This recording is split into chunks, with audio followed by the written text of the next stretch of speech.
Hello? Is there anybody out there?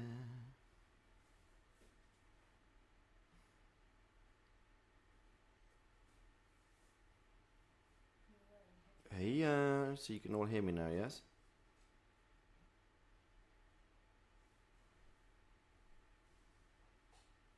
Yay!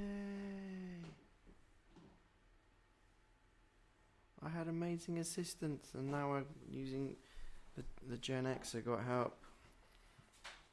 Cheers, guys. No more pain mic. I'm sorry. I mean, I know some of you are going to be missing the pain mic. I realise that. Gamer girl setup. I tell you, totally. Oh, am I on mono? It's possible I'm on a mono mic. Let me see what can be done about that. If you're listening on headphones, that might well be the case. Let me see. Properties. Nope.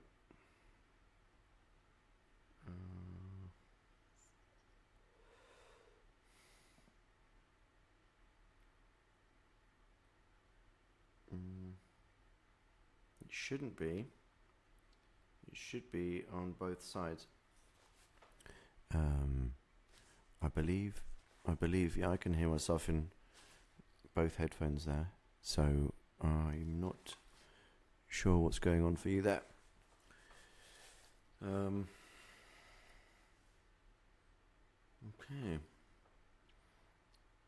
Right. I cannot see chat right now because I was on the OBS. This is all a little new to me. It's all very exciting though, isn't it? Hey? Improving week by week.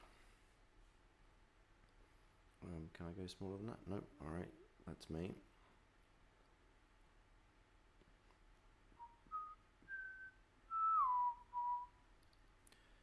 Probably shouldn't whistle, should I? Big step from last time. Yeah. Maybe so. I'm not sure. I can rotate it. Hang on a second. I'm going to mute this so you guys don't. Where am I muting?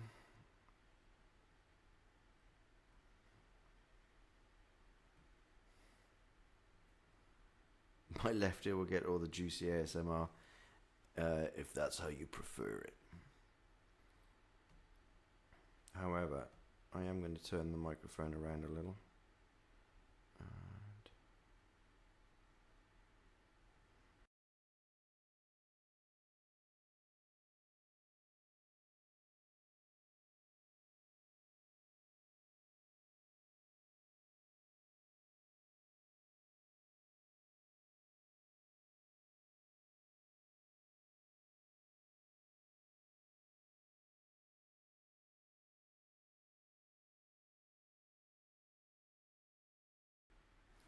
I'll move the stand and then.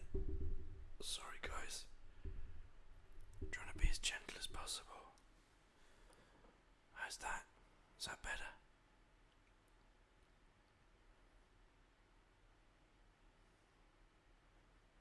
Still left. Dude. I don't know. I'm facing the logo on the mic. So one imagines what happens if I come around here. Does this go one way or the other? Put the mic in front of me. What about now? Is this doing something?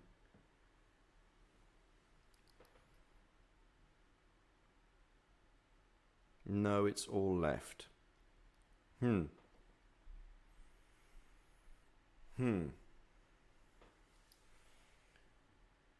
Normally there's a dot on these to tell you which way round you should have them. Okay. Well, let's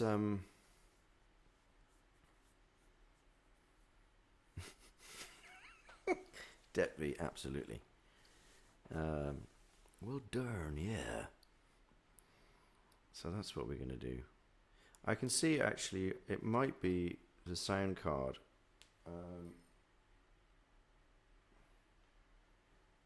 going on?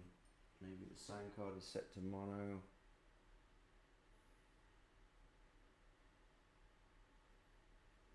Alright, anyway, listen. We'll get that sorted in a short while, I think. One way or another.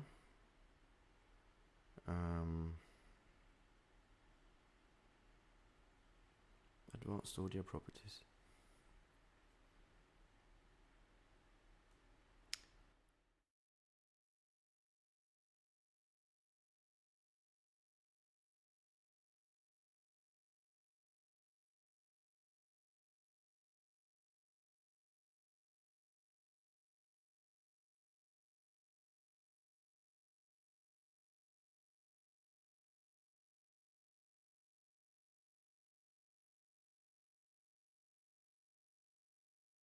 Muted.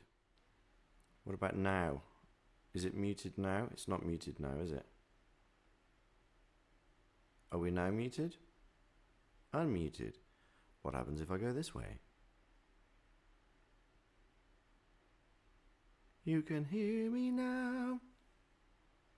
Left ear only. Alright, anybody who hears it in both ears, let's hear it from you real quick, just to see if some people can hear it in both.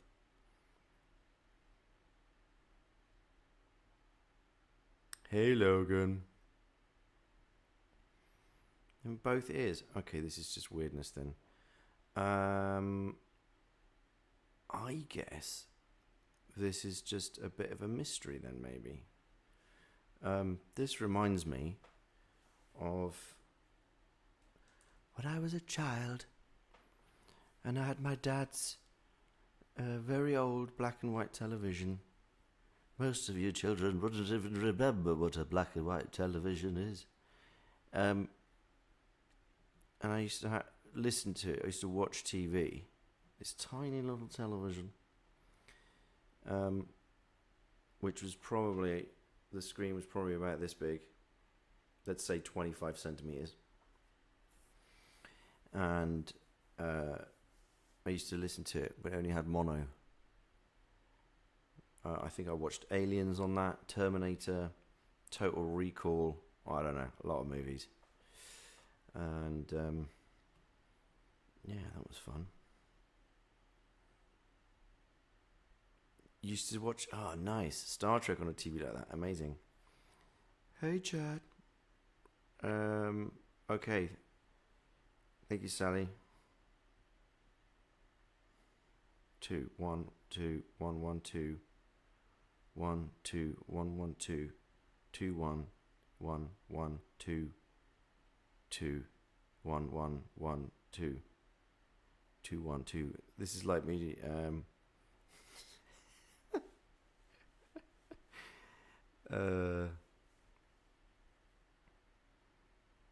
it in bit code.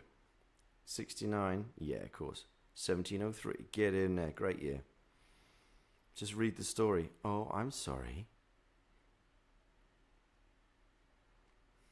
Somebody's getting frustrated.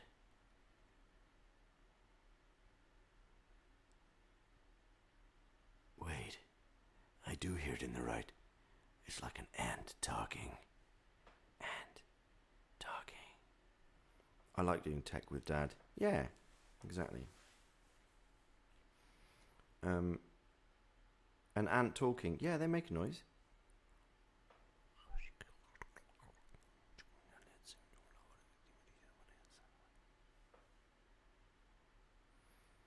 Is Aunt Licks here? No way. Yeah, no peeking. We've got a different mic on the go. It's the real deal. Whispering makes me feel queasy. Sorry. I shall shout very loudly.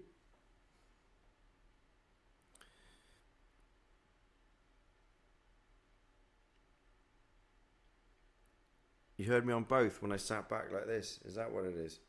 Hey, listen, I know somebody whose microphone this is, and we might get some action on this in a moment. So, I just need to rearrange my posterior as to the previous Twitter conversation.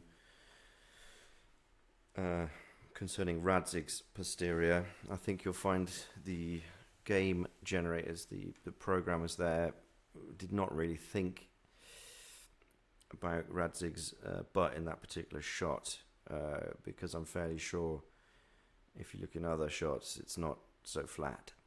Yeah? Okay, good stuff. So, we should probably get to the topic of what we're reading this evening, shouldn't we? As in, there were some suggestions.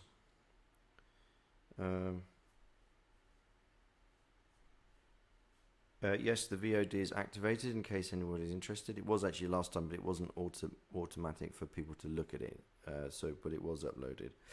And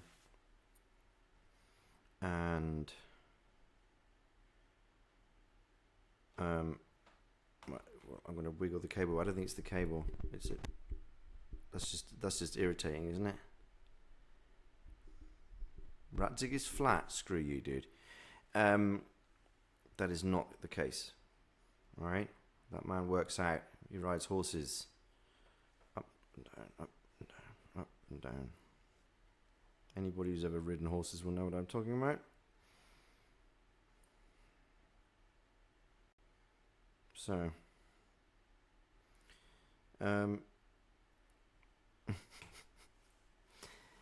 no flat Radzig. All right, let's get to the stories, guys. There's a few suggestions put forward, I believe. And it's a question of how long we've got to read them. We'll come back to Hans Pfahl, I think. I like to finish things. It was a longer story than I expected. So suggestions were a few shorter ones, perchance.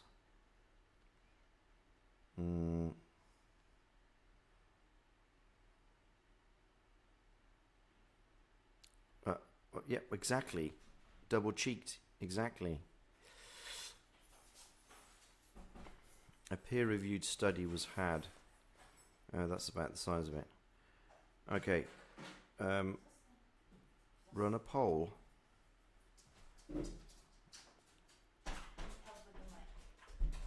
Yeah, we need some help with the mic. I will.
Who is this tech-savvy beauty? We'll just have to find out later. Help from above. Radzig's backside is perfect. Exactly. Where's the dog cam? No dog cam here. But someone... How did you... Yeah, there is a dog in the background. So this mic is obviously... It's obviously a very sensitive microphone. It's Bernice. First time chat. Hi, Gruffy Gruff. All right, guys. Momsy's hand is beautiful. Chaste compliment, I promise. Coming from you, Win. The pitter-patter of the little... Yes, there we go. Scratching on the floor gave the dog away.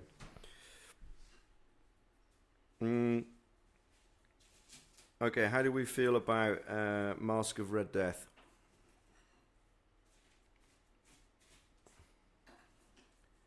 House of Usher.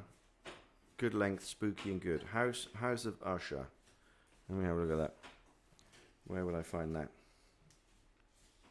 The Fall of the House Usher. Ooh, 15 pages. Followed immediately by The Pit and the Pendulum. And actually before that is The Black Cat. And I believe there was some requests for The Black Cat. So here's what we're going to do. We're going to read The Black Cat, The Fall of House Usher, and if we have time, we'll get to The Pit and the Pendulum. Usher the Rapper, that's it. The dog's clickety-clackety. Dog's getting his dinner.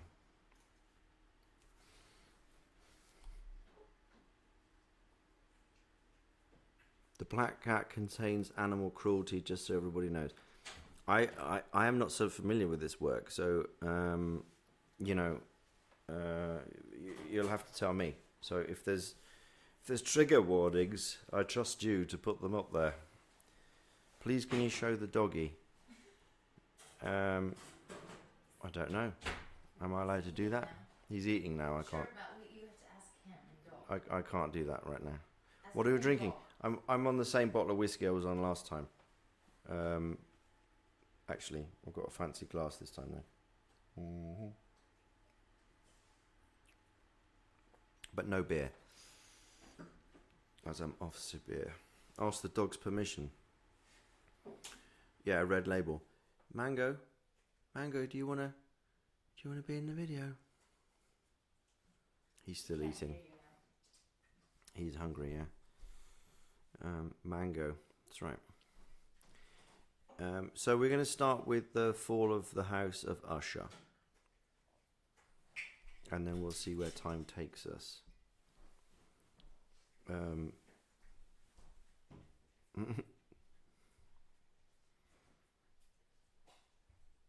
What breed is Mango? I don't know, he's like a Yorkie cross. A little Yorkie.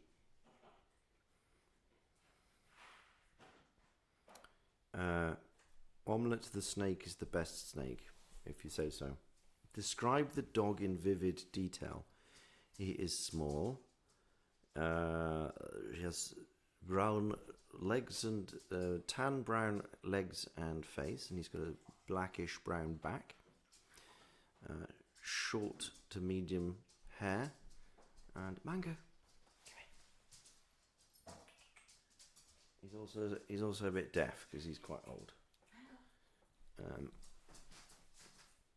Yeah, you're gonna go see the dog now. Here's the doggy.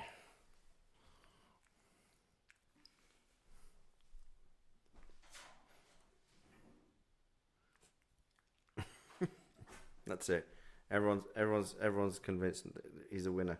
But he also smells of low-fat food. Dog food, and he's just been out for a pee, so he smells like a little bit like pee. So if you're into that, great. He's cute. He's very cute. Old dog smell. No, he doesn't smell like that actually. That's something at least. Okay, close the stream. We got what we all wanted. Oh, thanks, guys. Yeah, I really appreciate that.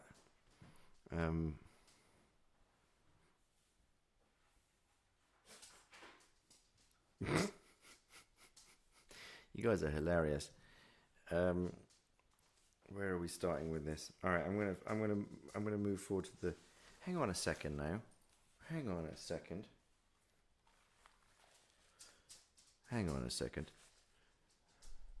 What's going? Hey guys, I'm only getting it in the right as well. Ha, that's hilarious. And it's only coming up. The bar is only activating on one side, so I don't know if it's Yeah, you can set it up there actually. Well, I tried that. Is there a pen setting? Yeah.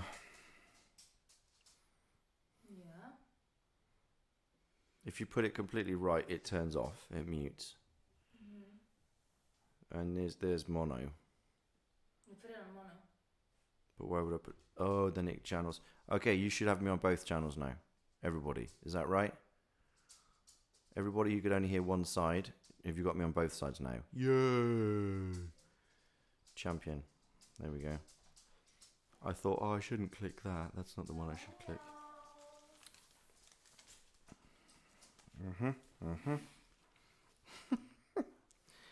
231. Page 231.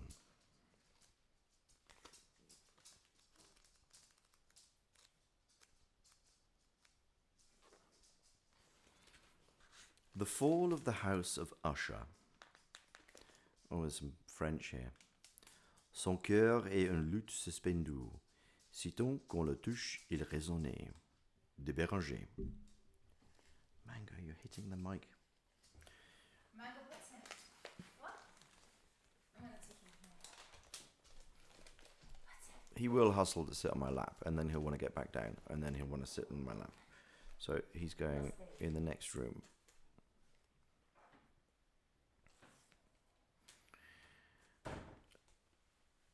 I got used to using one ear. Oh, okay. Shall we begin?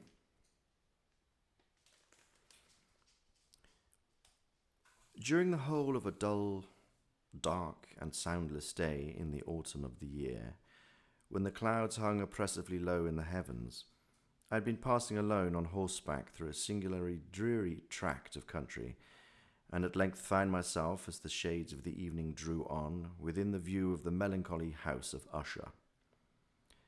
I know not how it was, but with the first glimpse of the building, a sense of insufferable gloom pervaded my spirit. I say insufferable, for the feeling was unrelieved by any of that half-pleasurable, because poetic sentiment with which the mind usually receives even the sternest natural images of the desolate or simple or terrible. I looked upon the scene before me, upon the mere house, and the simple landscape features of the domain, upon the bleak walls, upon the vacant eye-like windows, upon a few rank sedges, and upon a few white trunks of decayed trees, with an utter depression of soul which I can compare to no earthly sensation more properly than to the after-dream of the reveller upon opium.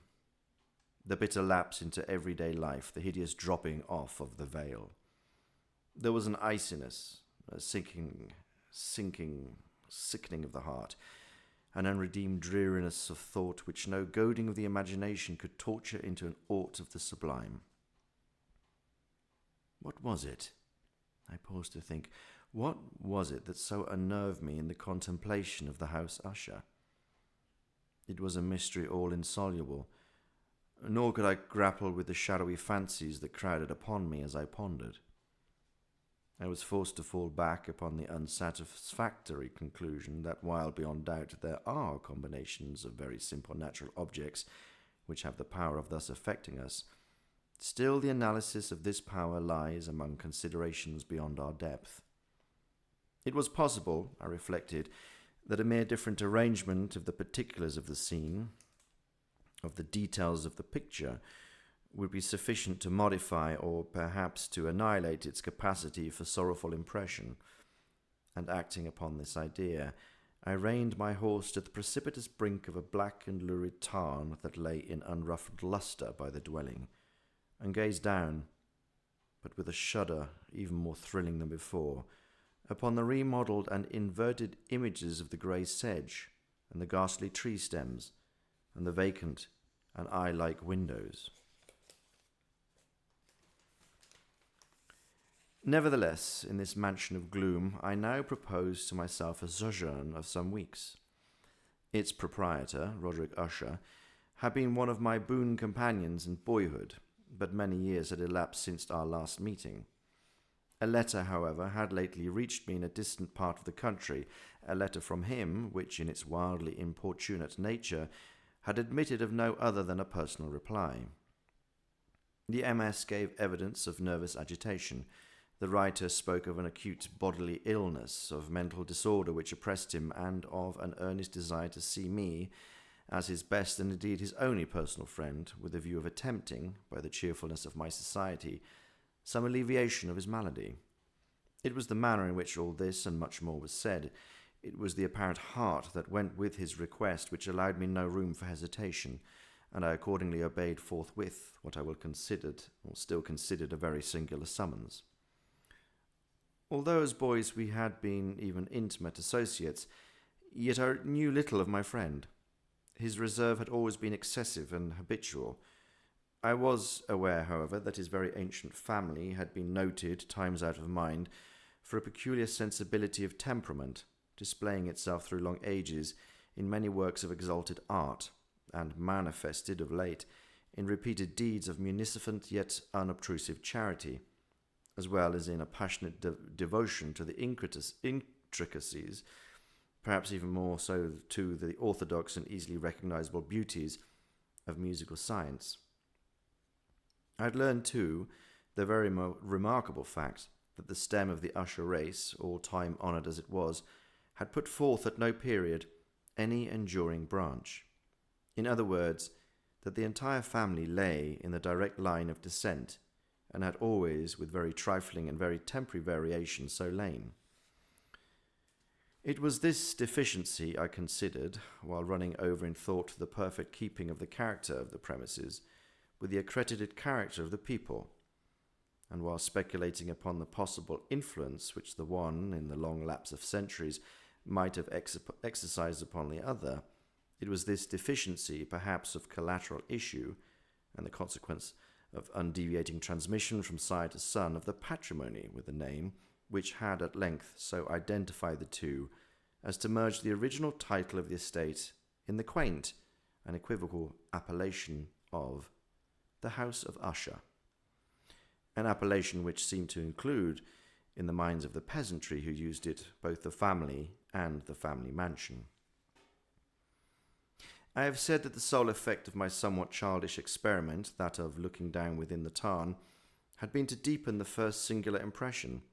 There can be no doubt that the consciousness of the rapid increase of my superstition, for why should I not term it so, served mainly to accelerate the increase itself.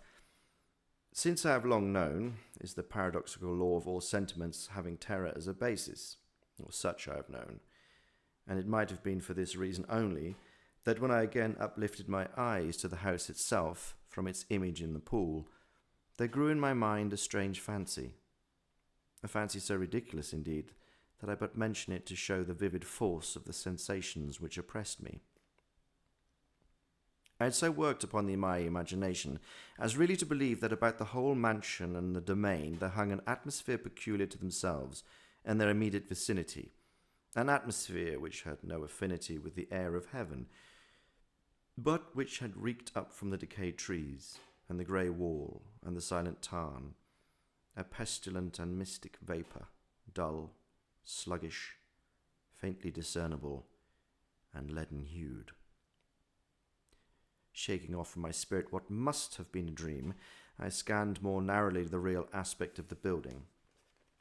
Its principal feature seemed to be that of an excessive antiquity. The discoloration of ages had been great. Minute fungi overspread the whole exterior, hanging in a fine tangled webwork from the eaves. Yet all this was apart from any extraordinary dilapidation. No portion of the masonry had fallen, and there appeared to be a wild inconsistency between its still perfect adaptation of parts and the crumbling condition of the individual stones. In this there was much that reminded me of the specious totality of old woodwork which had rotted for long years in some neglected vault, with no disturbance from the breath of the external air. Beyond this indication of extensive decay, however, the fabric gave little token of instability. Perhaps the eye of a scrutinizing observer might have discovered a barely perceptible fissure, which, extending from the roof of the building in front, made its way down the wall in a zigzag direction, until it became lost in sullen waters of the tarn.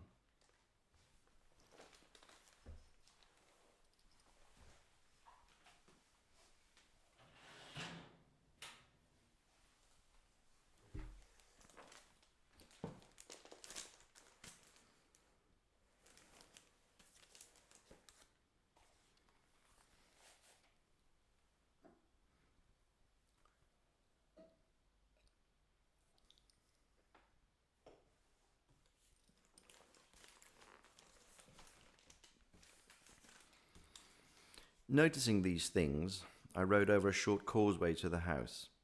A servant in waiting took my horse, and I entered the Gothic archway of the hall. A valet, a healthy step, thence conducted me in silence through many dark and intricate passages in my progress to the studio of his master. Much that I encountered on the way contributed, I know not how, to heighten the vague sentiments of which I have already spoken. While the objects around me, while the carvings of the ceilings, the sombre tapestries of the walls, the ebon blackness of the floors, and the phantasmagoric armorial trophies which rattled as I strode, were but matters to which, or to such as which, I had been accustomed from my infancy. While I hesitated to acknowledge how familiar was all this, I still wondered to find how unfamiliar were the fancies which ordinary images were stirring up. On one of the staircases I met the physician of the family. His countenance, I thought, wore a mingled expression of low cunning and perplexity. He accosted me with trepidation and passed on. The valet now threw open a door and ushered me into the presence of his master. The room in which I found myself was very large and lofty. The windows were long, narrow, pointed, and so passed a distance from the black oaken floor as to be altogether inaccessible from within. Feeble gleams of encrimsoned light made their way through the trellised panes and served to render sufficiently distinct the more prominent objects around. The eye, however, struggled in vain to reach the remoter angles of the chamber or the recesses of the vaulted and fretted ceiling. Dark draperies hung upon the walls. The general furniture was profuse, comfortable, antique, and tattered. Many books and musical instruments lay scattered about, but I failed to give any vitality to the scene. I felt that I breathed an atmosphere of sorrow. An air of stern, deep, and irredeemable gloom hung over and pervaded all.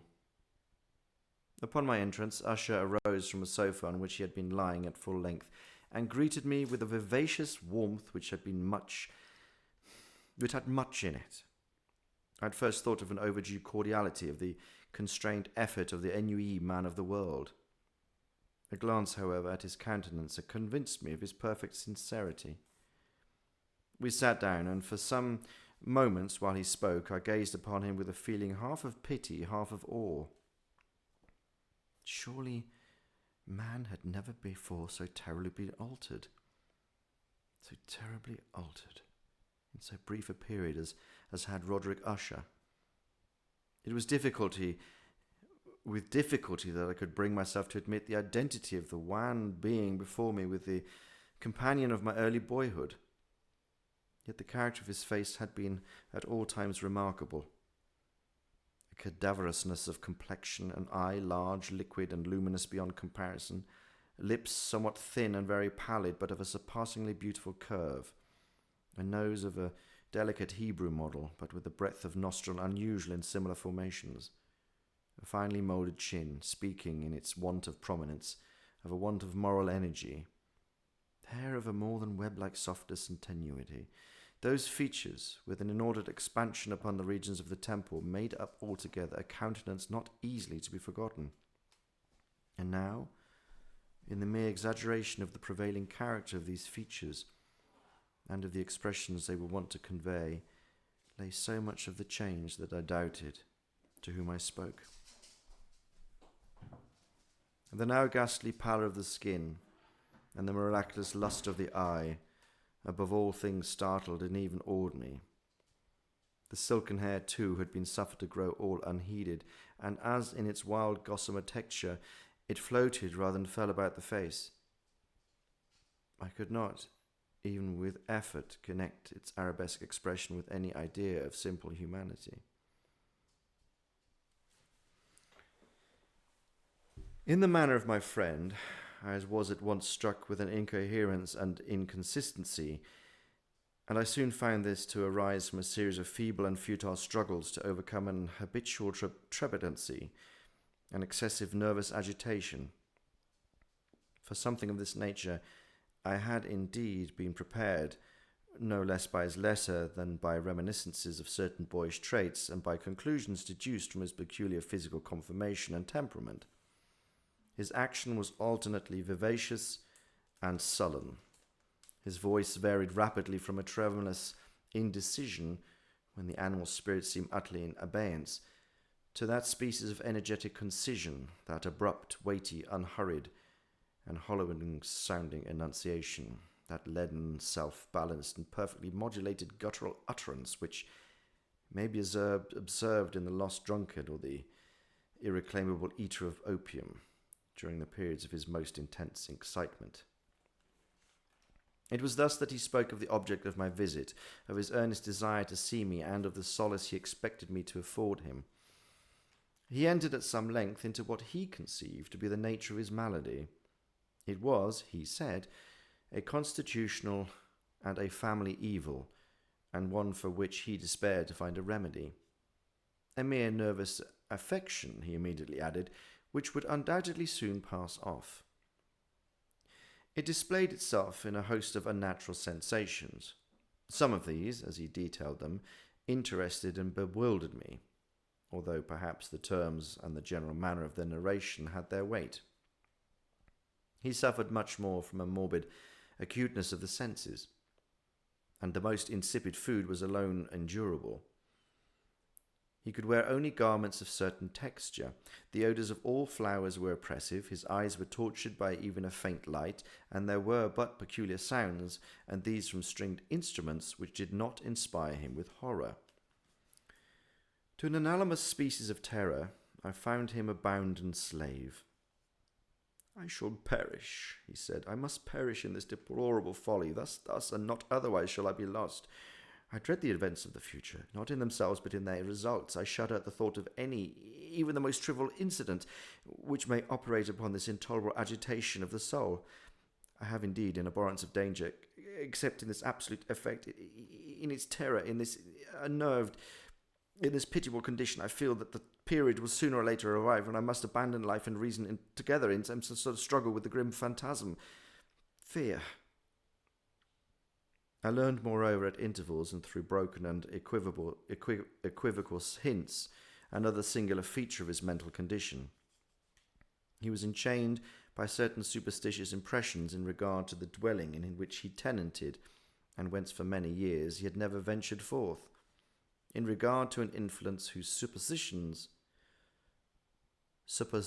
force was conveyed in terms of too shadowy here to be restated, an influence which some peculiarities in the mere form and substance of his family mansion had, by dint of long sufferance, he said, obtained over his spirit, an effect which the physique of the grey walls and turrets, and of the dim tarn into which they all looked down, had at length brought about upon the morale of his existence.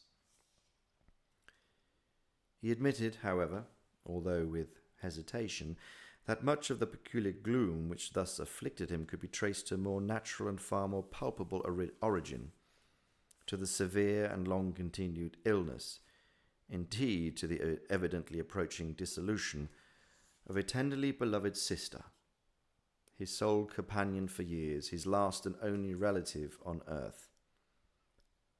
"Her decease," he said, with a bitterness which I can never forget, "would leave him, the hopeless and the frail, the last of the ancient race of ushers." While he spoke, the Lady Madeline, for so was she called, passed through a remote portion of the apartment, and without having noticed my presence, disappeared. I regarded her with an utter astonishment, not unmingled with dread, and yet I found it impossible to account for such feelings. A sensation of stupor oppressed me as my eyes followed her retreating steps. When a door at length closed upon her, my glance sought instinctively and eagerly the countenance of the brother, but he had buried his face in his hands, and I could only perceive that a far more than ordinary wanness had overspread the emaciated fingers through which trickled many passionate tears. The disease of the Lady Madeline had long baffled the skill of her physicians. A settled apathy, a gradual wasting of the person, and frequent, although transient, affections of a partially cataleptical character with an unusual diagnosis. Hitherto, she had steadily borne up against the pressure of her malady, and had not betaken herself finally to bed. But on the closing in of the evening of my arrival at the house, she succumbed, as her brother told me at night with inexpressible agitation, to the prostrating power of the destroyer, and I learned that the glimpse I had obtained of her person would thus probably be the last I should obtain, that the lady, at least while living, would be seen by me no more. For several days ensuing, her name was unmentioned by either Usher or myself, and during this period I was busied in earnest endeavours to alleviate the melancholy of my friend. We painted and read together, or as I listened, as if in a dream, to the wild improvisations of his speaking guitar. And thus, as a closer and still closer intimacy admitted me more unreservedly into the recesses of his spirit, the more bitterly did I perceive the futility of all attempts at cheering a mind from which darkness, as if an inherent positive quality, poured forth upon all the objects of the moral and physical universe in one unceasing radiation of gloom.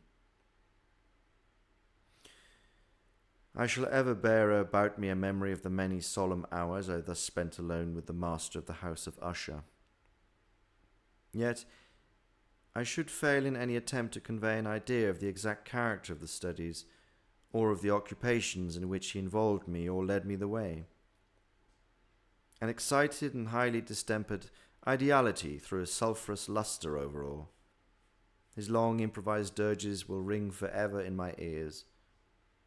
Among other things, I hold painfully in mind a certain singular perversion and amplification of the wild air of the last waltz of von Weber, from the paintings over which his elaborate fancy brooded, and which grew touch by touch into a vagueness at which I shuddered the more thrillingly because I shuddered knowing not why, from these paintings, vivid as their images now are before me. I would in vain endeavour to adduce more than a small portion which should lie within the compass of merely written words. By the utter simplicity, by the nakedness of his designs, he arrested and overawed attention. If ever moral painted an idea, that mortal was Roderick Usher. For me at least, in the circumstances then surrounding me, there arose out of the pure abstractions which the hypochondriac contrived to throw upon his canvas an intensity of intolerable awe, no shadow of which I felt I ever yet in the contemplation of the certainly glowing yet too concrete reveries of Fuseli. One of the phantasmagoric conceptions of my friend, partaking not so rigidly of the spirit of abstraction, may be shadowed forth, although feebly in words. A small picture presented the interior of an immensely long and rectangular vault or tunnel, with low walls, smooth, white, and without interruption or device. Certain accessories, points out of the design, serve well to convey the idea that this excavation lay at an exceeding depth below the surface of the earth. No outlet was observed in any portion of its vast extent, and no torch or other artificial source of light was discernible. Yet a flood of intense rays rolled throughout, and bathed the whole in a ghastly and inappropriate splendour.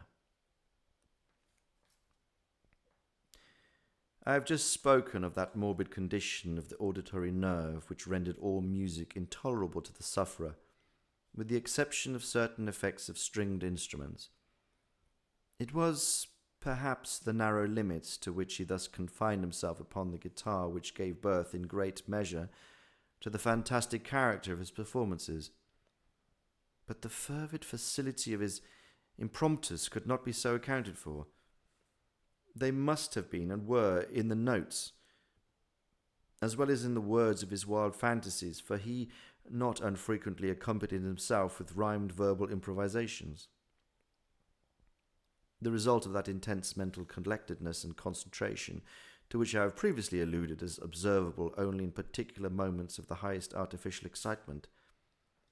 The words of one of those rhapsodies I have easily remembered, I was perhaps the more forcibly impressed with it as he gave it, because in under or mystic currents of its meaning, I fancied that I perceived, and for the first time full consciousness on the part of Usher, of the tottering of his lofty reason upon her throne. The verses, which were entitled The Haunted Palace, run very nearly, if not accurately, thus. In the greenest of our valleys, by good angels tenanted, once a fair and stately palace, radiant palace, reared its head.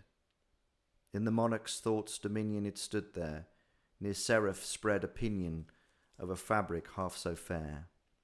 Banners yellow, glorious golden, on its roof did float and flow.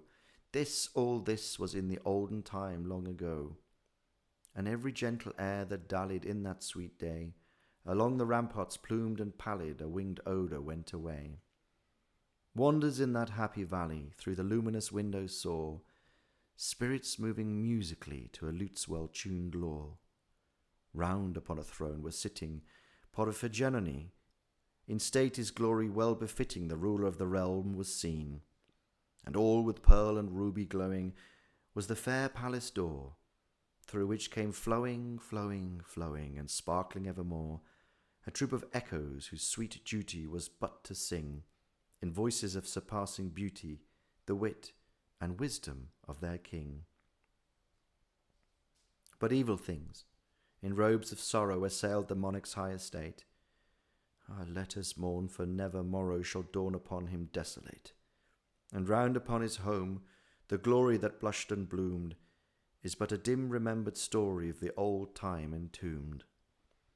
The travellers now within that valley through the red-litten windows see vast forms that move fantastically to a discordant melody, while, like a rapid ghastly river, through the pale door, a hideous throng rush out for ever, and laugh, but smile no more.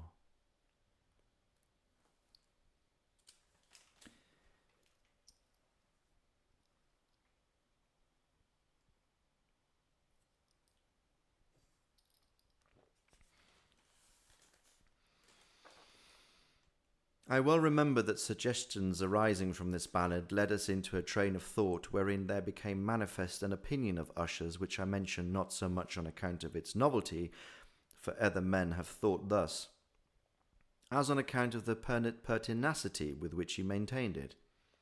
This opinion, in its general form, was that of the sentience of all vegetable things.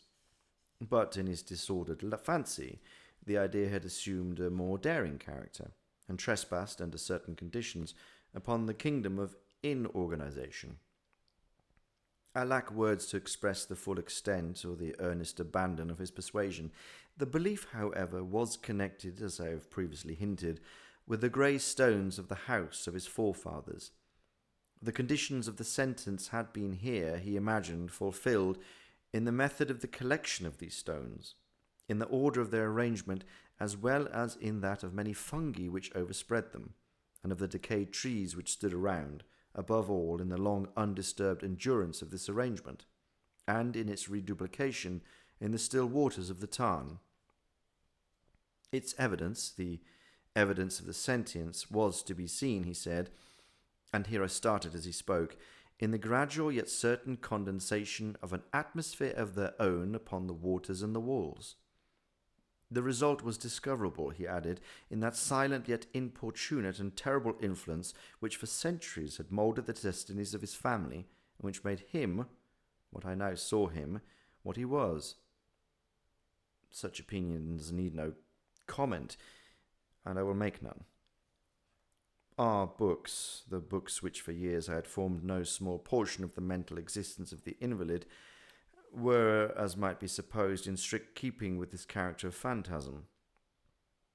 We pored together over such works as the Verte et Chartreuse of Gresset, the Belvidere of Machiavelli, the Heaven and Hell of Swedenborg, and the Subterranean Voyage of Nicholas Klim of Holberg, and the Chiromancy of Robert Flood, of Jean d'Indargine, and of Delechambre, the Journey into the Blue Distance of Tique, and The City of the Son of Campanella, One favourite volume was a small octavio edition of the Directorium Inquisitorium by the Dominican Emeric de Giron, and there were passages in Pomponius Mela upon the old African satires and epigrams, over which Usher would sit dreaming for hours. His chief delight, however, was found in the perusal of an exceedingly rare and curious book in the Quarto Gothic, the Manual of a Forgotten Church, the Vigile Moratorium Secundum Coram Ecclesiae Maguntinae. I could not help thinking of the wild ritual of this work and of its probable influence upon the hypochondriac when, one evening, having informed me abruptly that the Lady Madeleine was no more, he stated his intention of preserving her corpse for a fortnight, previously to its final interment, in one of the numerous vaults within the main walls of the building. The worldly reason, however, assigned for this singular proceeding was one which I did not feel at liberty to dispute. The brother had been led to this resolution, so he told me, by consideration of the unusual character of the malady of the deceased, of certain obtrusive and eager inquiries on the part of her medical men, and of the remote and exposed situation of the burial ground of the family. I will not deny that when I called to mind the sinister countenances of the person whom I met upon the staircase on the day of my arrival at the house, I had no desire to oppose what I regarded as at best but a harmless and by no means an unnatural precaution. At the request of Usher, I personally aided him in the arrangements for the temporary entombment. The body having been encoffined, we two alone bore it to its rest. The vault in which we placed it, and which had been so long unopened that our torches half smothered in its oppressive atmosphere, gave us little opportunity for investigation, was small, damp, and entirely without means of admission for light, lying at great depth immediately beneath that portion of the building in which was my own sleeping apartment. It had been used, apparently, in remote feudal times, for the worst purposes of a donjon keep, and in later days as a place of deposit for powder, for some other highly combustible substances, as a portion of its floor and the whole interior of the long archway through which we reached it were carefully sheathed with copper. The door, of massive iron, had been also similarly protected. Its immense weight caused an unusually sharp, grating sound as it moved upon its hinges. Having deposited our mournful burden upon trestles within this region of horror, we partially turned aside the yet unscrewed lid of the coffin and looked upon the face of the tenant. A striking similitude between the brother and sister now first arrested my attention, and Usher, divining perhaps my thoughts, murmured out some words from which I learned that the deceased and himself had been twins, and that sympathies of a scarcely intelligible nature had always existed between them. Our glances, however, rested not long upon the dead, for we could not regard her unawed. The disease which had thus entombed the lady in the maturity of youth had left, as usual in all maladies of a strictly cataleptical character, the mockery of a faint blush upon the bosom and the face, and that suspiciously lingering smile upon the lip which is so terrible in death. We replaced and screwed down the lid, and having secured the door of iron, made our way with toil into the scarcely less gloomy apartments of the upper portion of the house. And now, some days of bitter grief having elapsed, an observable change came over the features of the mental disorder of my friend. His ordinary manner had vanished. His ordinary occupations were neglected or forgotten. He roamed from chamber to chamber with hurried, unequal, and objectless step. The pallor of his countenance had assumed, if possible, a more ghastly hue, but the luminousness of his eye had utterly gone out. The once occasional huskiness of his tone was heard no more, and a tremulous quaver, as if of extreme terror, habitually characterized his utterances. There were times, indeed, when I thought his unceasingly agitated mind was labouring with some oppressive secret to divulge which he struggled for the necessary courage. At times again, I was obliged to resolve all into the mere inexplicable vagaries of madness, for I beheld him gazing upon vacancy for long hours in an attitude of the profoundest attention, as if listening to some imaginary sound. It was no wonder that his condition terrified, that it infected me. I felt creeping upon me by slow yet certain degrees the wild influences of his own fantastic yet impressive superstitions. It was especially upon retiring to bed late in the night of the 7th or 8th day after the placing of the Lady Madeline within the donjon that I experienced the full power of such feelings. Sleep came not near my couch, while the hours waned and waned away. I struggled to reason off the nervousness which had dominion over me. I endeavoured to believe that much, if not all, of what I felt was due to the bewildering influence of the gloomy furniture of the room, of the dark and tattered draperies, which, tortured into motion by the breath of a rising tempest, lay fitfully to and fro upon the walls, and rustled uneasily upon the decorations of the bed. But my efforts were fruitless. An irrepressible tremor gradually pervaded my frame, and at length there sat upon my heart an incubus of utterly causeless alarm. Shaking this off with a gasp and a struggle, I uplifted myself upon the pillows, and peering earnestly within the intense darkness of the chambers, hearkened, I know not why, except that in an instinctive spirit prompted me to certain low and indefinite sounds which came through the pauses of the storm at long intervals, I knew not whence. Overpowered by an intense sentiment of horror, unaccountable yet unendurable, I threw on my clothes with haste, for I felt that I should sleep no more during the night, and endeavoured to arouse myself from the pitiable condition in which I had fallen, by pacing rapidly to and fro through the apartment. I had taken but few turns in this manner when a light step on an adjoining staircase arrested my attention. I presently recognized it as that of Usher. In an instant afterward he rapped with gentle touch at my door, and entered bearing a lamp.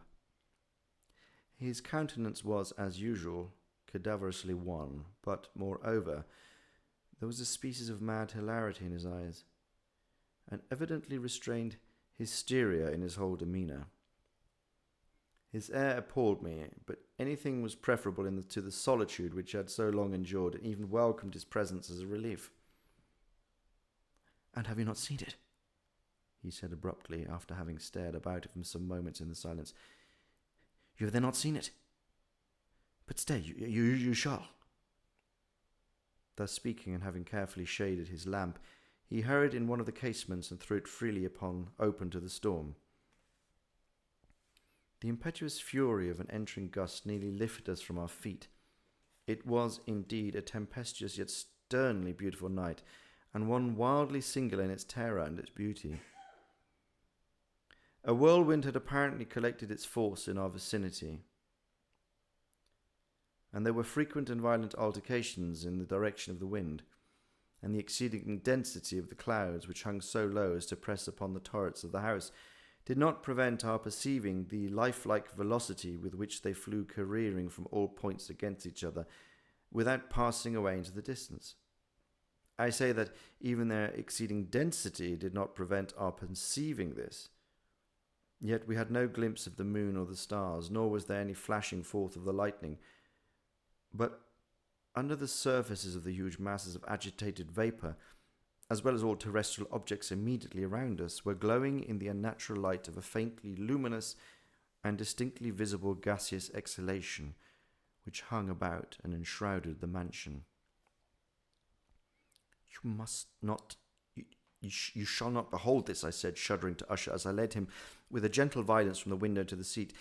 "These appearances which bewilder you are merely electrical phenomena, not uncommon, or it may be that they have their ghastly origin in the rank miasma of the tarn. Let us close this casement. The air is filling and dangerous to your frame. Here is one of your favourite romances. I will read, and you shall listen, and so we will pass away this terrible night together." The antique volume which I had taken up was the Mad Trist of Sir Launcelot Canning, but I had called it a favourite of Usher's more in sad jest than in earnest, for in truth there is little in its uncouth and unimaginative prolixity which could have had interest for the lofty and spirited ideality of my friends. It was, however, the only book immediately at hand, and I indulged a vague hope that the excitement which now agitated the hypochondriac might find relief, for the history of mental disorders full of similar anomalies, even in the extremeness of the folly which I should read. Could I have judged, indeed, by the wild overstrained air of vivacity with which he hearkened, or apparently hearkened, to the words of the tale, I might well have congratulated myself upon the success of my design. I had arrived at that well-known portion of the story where Ethelred, the hero of the tryst, having sought in vain for peaceable admission into the dwelling of the hermit, proceeds to make a good entrance by force. Here it will be remembered the words of the narrative run thus. And Ethelred, who was by nature a doughty heart, and who was now mighty withal on account of the powerfulness of the wine with which he had drunken, waited no longer to hold parley with the hermit, who in sooth was an obstinate and maliciousful turn, but feeling the rain upon his shoulders and fearing the rising of the tempest, uplifted his mace outright, and with blows made quickly room in the plankings of the door for his gauntleted hand, and now pulling therewith sturdily, he so cracked and ripped and tore all asunder that the noise of the dry and hollow-sounding wood alarmed and reverberated throughout the forest. At the termination of the sentence I started, and for a moment paused, for it appeared to me, although I had once concluded that my excitement fancy had deceived me, it appeared to me that from some very remote portion of the mansion there came indistinctly to my ears what might have been in its exact similarity of the character that echoes, but a stifled and dull one certainly, of the very cracking and ripping sound with which Sir Launcelot has so particularly described. It was beyond doubt the coincidence alone which had arrested my attention, for amid the rattling of the sashes of the casements and the ordinary commingled noises of the still increasing storm, the sound in itself had nothing, surely, which should have interested or disturbed me. I continued the story. But the good champion Ethelred, now entering within the door, was sore enraged and amazed to perceive no signal of the maliciful hermit, but, in the stead thereof, a dragon of a scaly and prodigious demeanour, of a fiery tongue, which sate in guard before a palace of gold, with a floor of silver. Upon the wall there hung a shield of shining brass with this legend enwritten: Who entereth herein a conqueror hath been, who slayeth the dragon, the shield he shall win.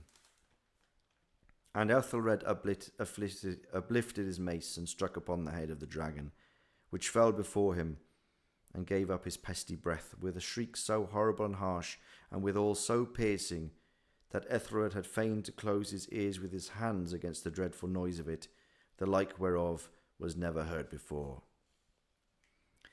Here again I paused abruptly, and now with a feeling of wild amazement, for there could be no doubt whatever that in this instance I did actually hear, although from what direction it proceeded I found impossible to say, a low and apparently distant but harsh, protracted and most unusual screaming or grating sound, the exact counterpart of what my fancy had already conjured up for the dragon's unnatural shriek, as described by the romancer.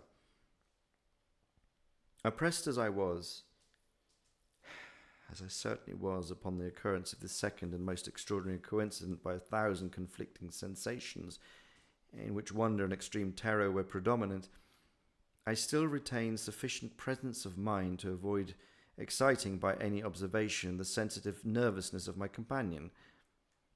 I was by no means certain that he had noticed the signs in question, although assuredly a strange alteration had, during the last few minutes, taken place in his demeanour, and from a position fronting my own, he had gradually brought round his chair, so as to sit with his face to the door of the chamber, and thus I could but partially perceive his features, although I saw that his lips trembled as if he were murmuring inaudibly. His head had dropped upon his breast, and yet I knew that he was not asleep from the wide and rigid opening of the eyes as I caught a glance of it in profile. The motion of his body, too, was at variance with this idea, for he rocked from side to side with a gentle yet constant and uniform way. Having rapidly taken notice of all of this, I resumed the narrative of Sir Launcelot, which thus proceeded. And now the champion, having escaped from the terrible fury of the dragon, bethinking himself of the brazen shield and of the breaking up of the enchantment which was upon it, removed the carcass from out of the way before him, and approached valorously over the silver pavement of the castle to where the shield was upon the wall, which in sooth tarried not for his full coming, but fell down at his feet upon the silver floor with a mighty and great and terrible ringing sound. No sooner had these syllables passed my lips than, as if a shield of brass had indeed at that moment fallen heavily upon a floor of silver, I became aware of a distinct, hollow, metallic, and clangorous, yet apparently muffled reverberation. Completely unnerved, I leapt to my feet, but the measured rocking movement of Usher was undisturbed. I rushed to the chair in which he sat. His eyes were bent fixedly before him, and throughout his whole countenance there reigned a stony rigidity.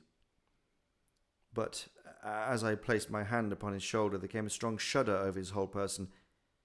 A sickly smile quivered upon his lips, and I saw that he spoke in a low, hurried, and gibbering murmur, as if unconscious of my presence. Bending closely over him, I at length drank in the hideous import of his words. "Now hear it. Yes, I hear it, and have heard it long, many minutes, many hours, many days have I heard it, yet I dared not. Oh, pity, miserable wretch that I am, I dared not speak. We have put her living in the tomb. Said I not that my senses were acute? I now tell you that I've heard her feeble movements in the hollow coffin. I heard them many days ago, yet I dared not speak. And now tonight, Ethelred, the breaking of the hermit's door, and the death cry of the dragon, and the clang of the shield, say, rather the rending of her coffin, the grating of the iron hinges of her prison, and her struggles within the coppered archery of the vault. Whither shall I fly? Will she not be here anon? Is she not hurrying to upbraid me for my haste? Have I not heard her footsteps on the stair? Do I not distinguish the horrible beating of her heart? Madman! He sprang furiously to his feet and shrieked out his syllables as if in the effort he were giving up his soul. Madman, I tell you that she now stands without the door. As if in the superhuman energy of his utterance there had been found the potency of a spell, the huge antique panels to which the speaker pointed slowly drew back. Upon the instant their ponderous and ebony jaws. It was the work of the rushing gust, but then without those doors there did stand the lofty and enshrouded figure of the Lady Madeline of Usher. There was blood upon her white robes, and the evidence of some bitter struggle upon every portion of her emaciated frame. For a moment she remained trembling and reeling to and fro upon the threshold. Then, with a low moaning cry, fell heavily inward upon the person of her brother. And in her violent and now final death agonies, bore him to the floor a corpse, and a victim to the terrors he had anticipated. From that chamber and from that mansion I fled aghast. The storm was still abroad in all its wrath as I found myself crossing the old causeway. Suddenly there shot along the path a wild light, and I turned to see whence a gleam so unusual could have issued, for the vast house and its shadows were alone behind me. The radiance was that of the full setting and blood-red moon, which now shone vividly through the once barely discernible fissure, of which I have before spoken as extending from the roof of the building in a zigzag direction to the base. And while I gazed, this fissure rapidly widened, and there came a fierce breath of the whirlwind, The entire orb of the satellite burst at once upon my sight. My brain reeled as I saw the mighty walls rushing asunder. There was a long, tumultuous sounding shout like the voice of 1,000 waters, and the deep and dank tarn at my feet closed sullenly and silently over the fragments of the house of Usher.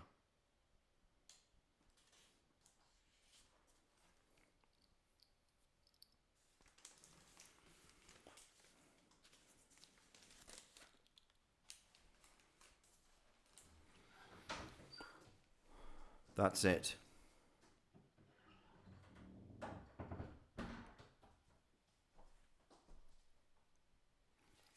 We will, however, be reading, I think, The Pit and the Pendulum.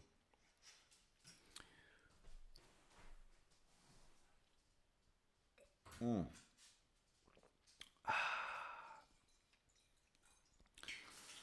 get ourselves a wee bit more of a dram there. Ching.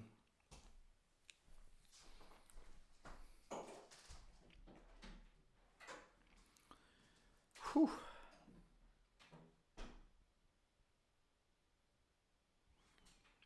Thanks, guys. It's pretty intense, isn't it, eh?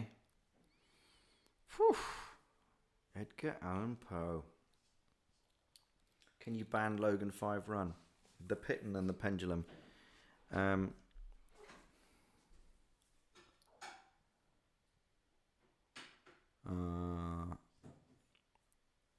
Yay.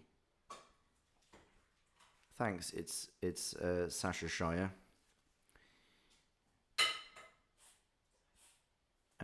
Yeah. We're not done yet, mind.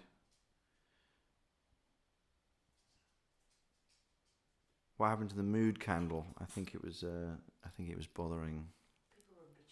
People were bitching about it. Some people were bitching about it. So we blew the candle. Literally came with the dragon and trench coat. Who came in with the dragon and trench coat? Is Logan doing stuff in the background now? And shrimp and rehydrate. Okay, guys, I gotta take a quick break here. So I'm going to turn the mic off. We'll leave the camera on, but I'll be back in a few minutes.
Guess who's back?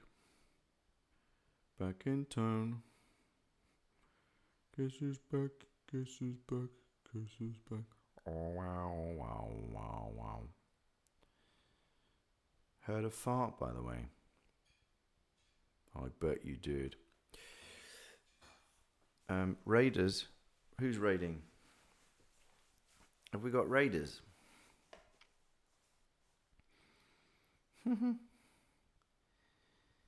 Raider from the river. Yay, raiders. There was talk of a raid. Was thinking maybe raiding Sir Dunny's stream later. How do we feel about that?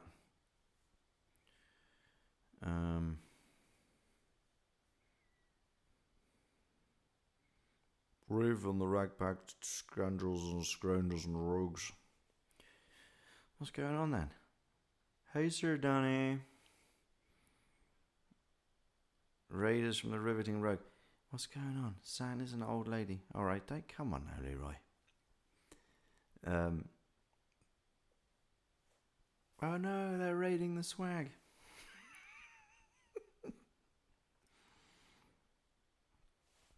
Am I supposed to be able to hear Dunny or anything? I mean, how does this work? What am I raiding from Dunny? Is Dunny actually her?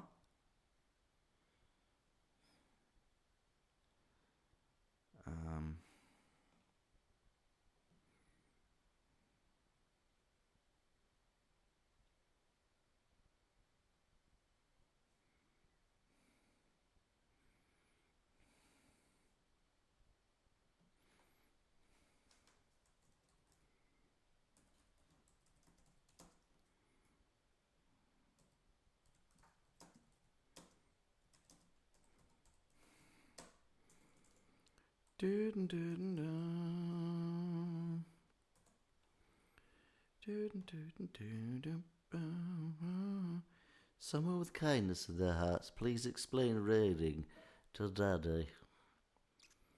Well, I kind of get the idea, but I'm just like, what's supposed to? Is this? They're just joining our chat. Is that about the size of it? Keyboard is ASMR. Hit the spacebar. Oh, isn't that one of the best keys? Spacebar.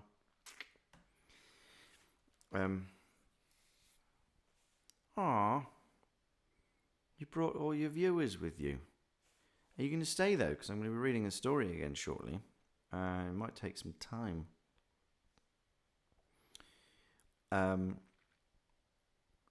Yeah. So not by Dunny, by the way. Riveting Rogue. It is indeed one of the best keys of all time, the spacebar. Where would we be without it? You have to stay or Dad will be sad. Oh. Hey, hi, the outlawed bard. Yeah, Gen X. Well, let's let the boomer bit, all right? Okay. Detley doesn't like the key being long and loud. That's what she said. That's the point of raiding, bringing viewers to a different person to stay. Oh, okay. And then after that, we can send us to Dunny because he's going to be streaming later on. All right. There we go.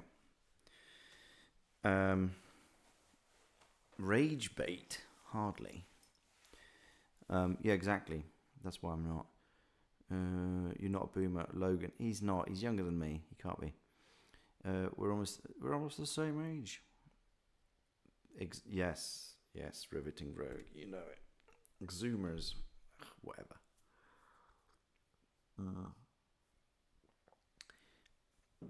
Yeah, quite prickly triangle. Who's getting baited? Hey. Why is Logan 100% a boomer?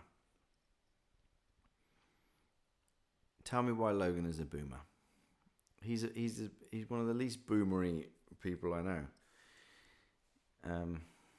He's a boomer on the inside. Okay. Why am I not at the Comic-Con in Brno? Well, that's an interesting question, actually, Maria. Because I wasn't invited. I am, however, going to Brno. In fact, I'm going to Brno with Mark Cram, also known as Margrave Jobst of Moravia, and Bob Boudreau, who I believe is Bernard, come and do some sword training with me. So on Saturday afternoon, we are actually going to be in Brno, and we'll be getting up to some shenanigans. If we can get tickets to the con, we'll go and hang out. If not, we will be there hanging around. So if anybody wants to find us, you can. Yeah, well, people don't like being called something they're not, do they? Don't we? If you think about it, a lot of people don't like being called things they're not. So maybe he does get angry. I was thinking about that. Mark Cram. If you want to meet a boomer, come and meet Bob Boudreau Saturday. He's a boomer, that's for sure, and he knows it. Who wants to go to Brno willingly? Dude, I like Brno. It's nice. They're friendly there. They're friendly. Can you guys take a selfie under the dick horse in Brno? Well, it is actually a statue of the Margrave Jobst. So, yes, we will be hanging out under the horse cock. Sorry, the horse... you know what I mean. All right, I did it. What about the concert in Wrocław in February? All things are open. We haven't been invited, but we'd love to go. I'm trying, Detvy. I'm trying. All right, where are we at? The abrasive Major Alan Hundegu. What is that? Bob Russia.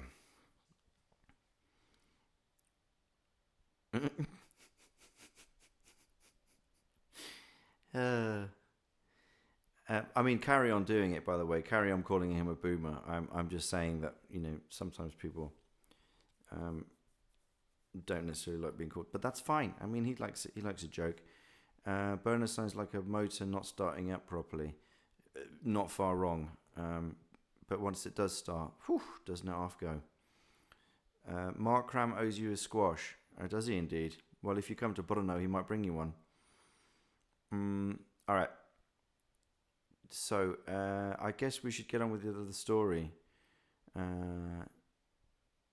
Khatana Prode. Yeah. Yes, that film, Foxy M, is indeed a Czech classic and a very real story. All right.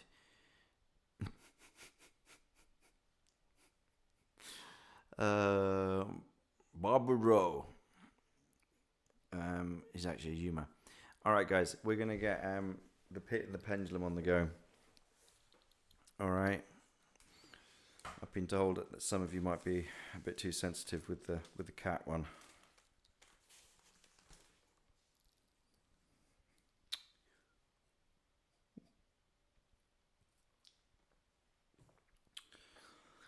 Dad's got to drink himself a bit of whiskey before he gets reading.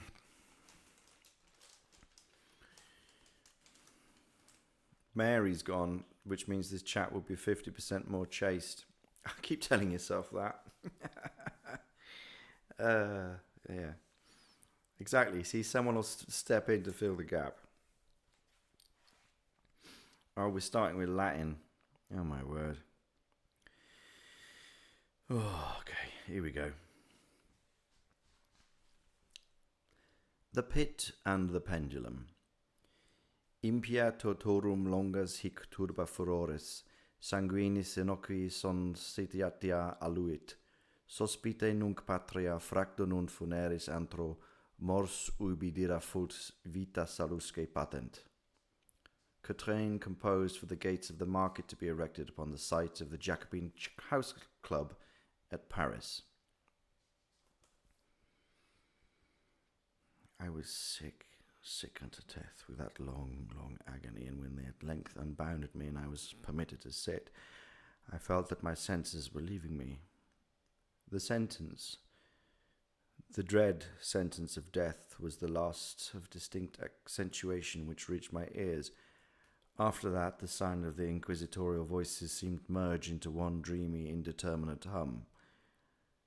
It conveyed to my soul the idea of revolution, perhaps from its association in fancy with the burr of a mill wheel. This was only for a brief period, for presently I heard no more.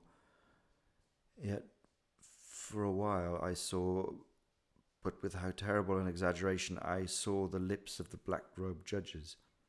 They appeared to me whiter than the sheet upon which I traced these words, and thin even to grotesqueness, thin with the intensity of their expression of firmness, of immovable resolution, of stern contempt of human torture.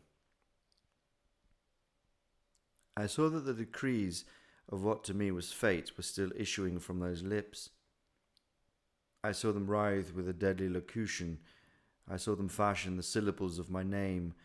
I shuddered because no sound succeeded. I saw, too, for a few moments of delirious horror, the soft and nearly imperceptible waving of the sable draperies which enwrapped the walls of the apartment. And then my vision fell upon the 7 tall candles upon the table. At first they wore the aspect of charity, the seemed white slender angels who would save me, but then all at once there came a most deadly nausea over my spirit, and I felt every fibre in my frame thrill as if I had touched the wire of a galvanic battery, while the angel forms became meaningless spectres with the heads of flame, and I saw that from them there would be no help.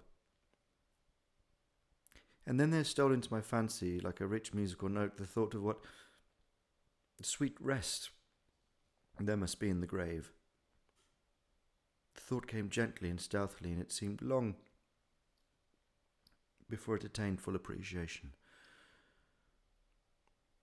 But just as my spirit came at length properly to feel and entertain it, the figures of the judges vanished, as if magically from before me.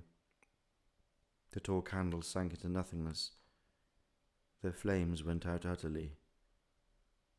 The blackness of darkness supervened. All sensation appeared swallowed up in a mad rushing descent, as of the soul into Hades. Then silence and stillness, and the night were the universe. I had swooned, but still will not say that all of consciousness was lost.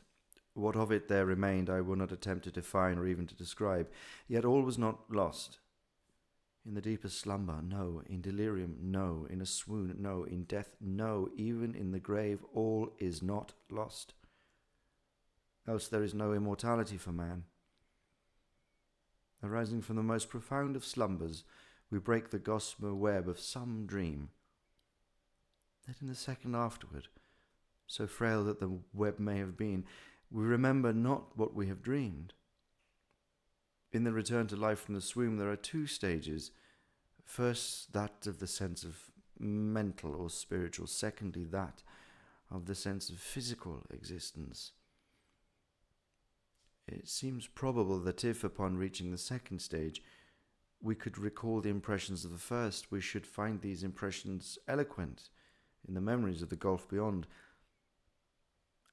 And that gulf is what?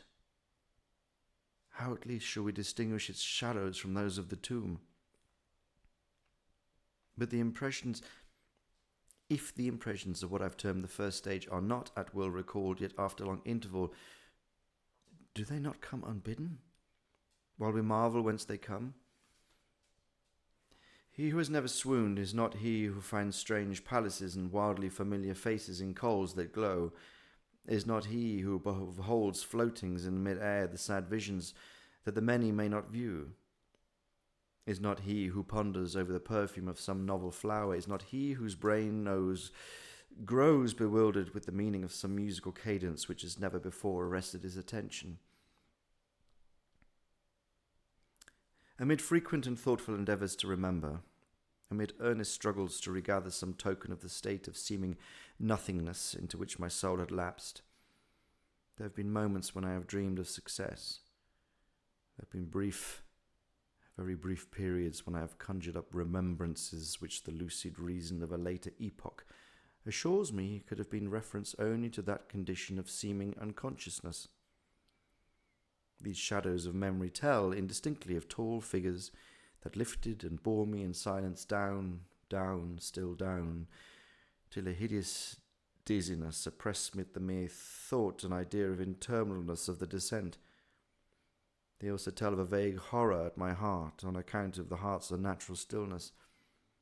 Then comes a sense of sudden motionless throughout all things, as if those who bore me, a ghastly train, had outrun in their descent the limits of the limitless and paused from the weariness of their toil. After this I call to mind flatness and dampness, and then all is madness, the madness of a memory which busies itself among forbidden things. Very suddenly there came back to my soul motion and sound, the tumultuous motion of the heart, and in my ears the sound of its beating. Then a pause, in which all is blank. And again, sound and motion and touch, a tingling sensation pervading my frame. Then the mere consciousness of existence without thought, a condition which lasted long.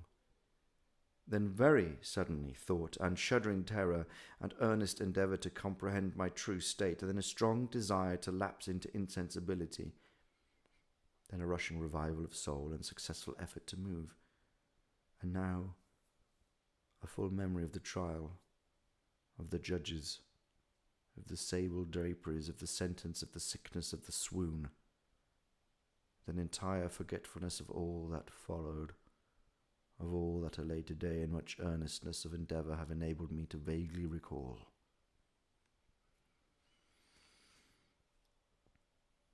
So far, I had not opened my eyes.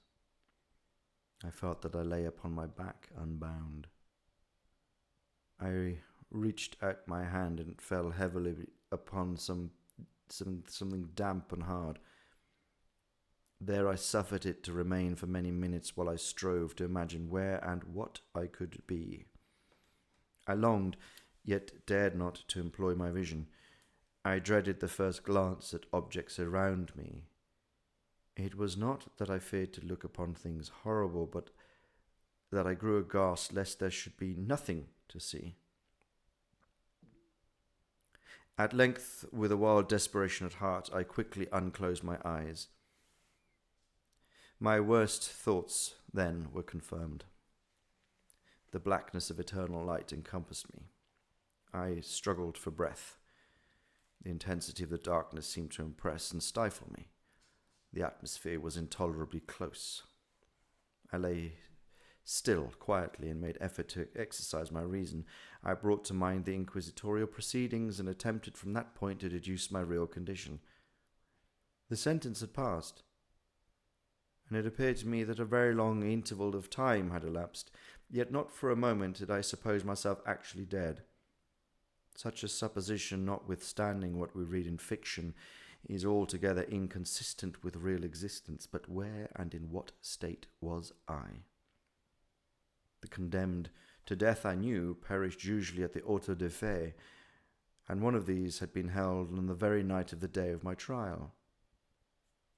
Had I been remanded to my dungeon to await the next sacrifice, which would not take place for many months? This, I at once saw, could not be. Victims had been in immediate demand. Moreover, my dungeon, as well as all the condemned cells at Toledo, had stone floors, and light was not altogether excluded. A fearful idea now suddenly drove the blood in torrents upon my heart, and for a brief period I once more relapsed into insensibility. Upon recovering, I once started to my feet, trembling convulsively in every fibre. I thrust my arms wildly above and around me in all directions. I felt nothing, yet dreaded to move a step lest I should be impeded by the walls of a tomb. Perspiration burst from every pore and stood in cold big beads upon my forehead. The agony of suspense grew at length intolerable, and I cautiously moved forward with my arms extended and my eyes straining from their sockets in the hope of catching some faint ray of light. I proceeded for many steps, but still all was blackness and vacancy. I breathed more freely. It seemed evident that mine was not, at least, the most hideous of fates. And now, as I still continued to step cautiously onward, there came thronging upon my recollection 1,000 vague rumours of the horrors of Toledo. Of the dungeons there had been strange things narrated. Fables, I had always deemed them, but yet strange and too ghastly to repeat, save in whisper. Was I left to perish of starvation in the subterranean world of darkness, or what fate, perhaps even more fearful, awaited me? That the result would be death, and a death of more than customary bitterness, I knew too well the character of my judges to doubt. The mode and the hour were all that occupied or distracted me.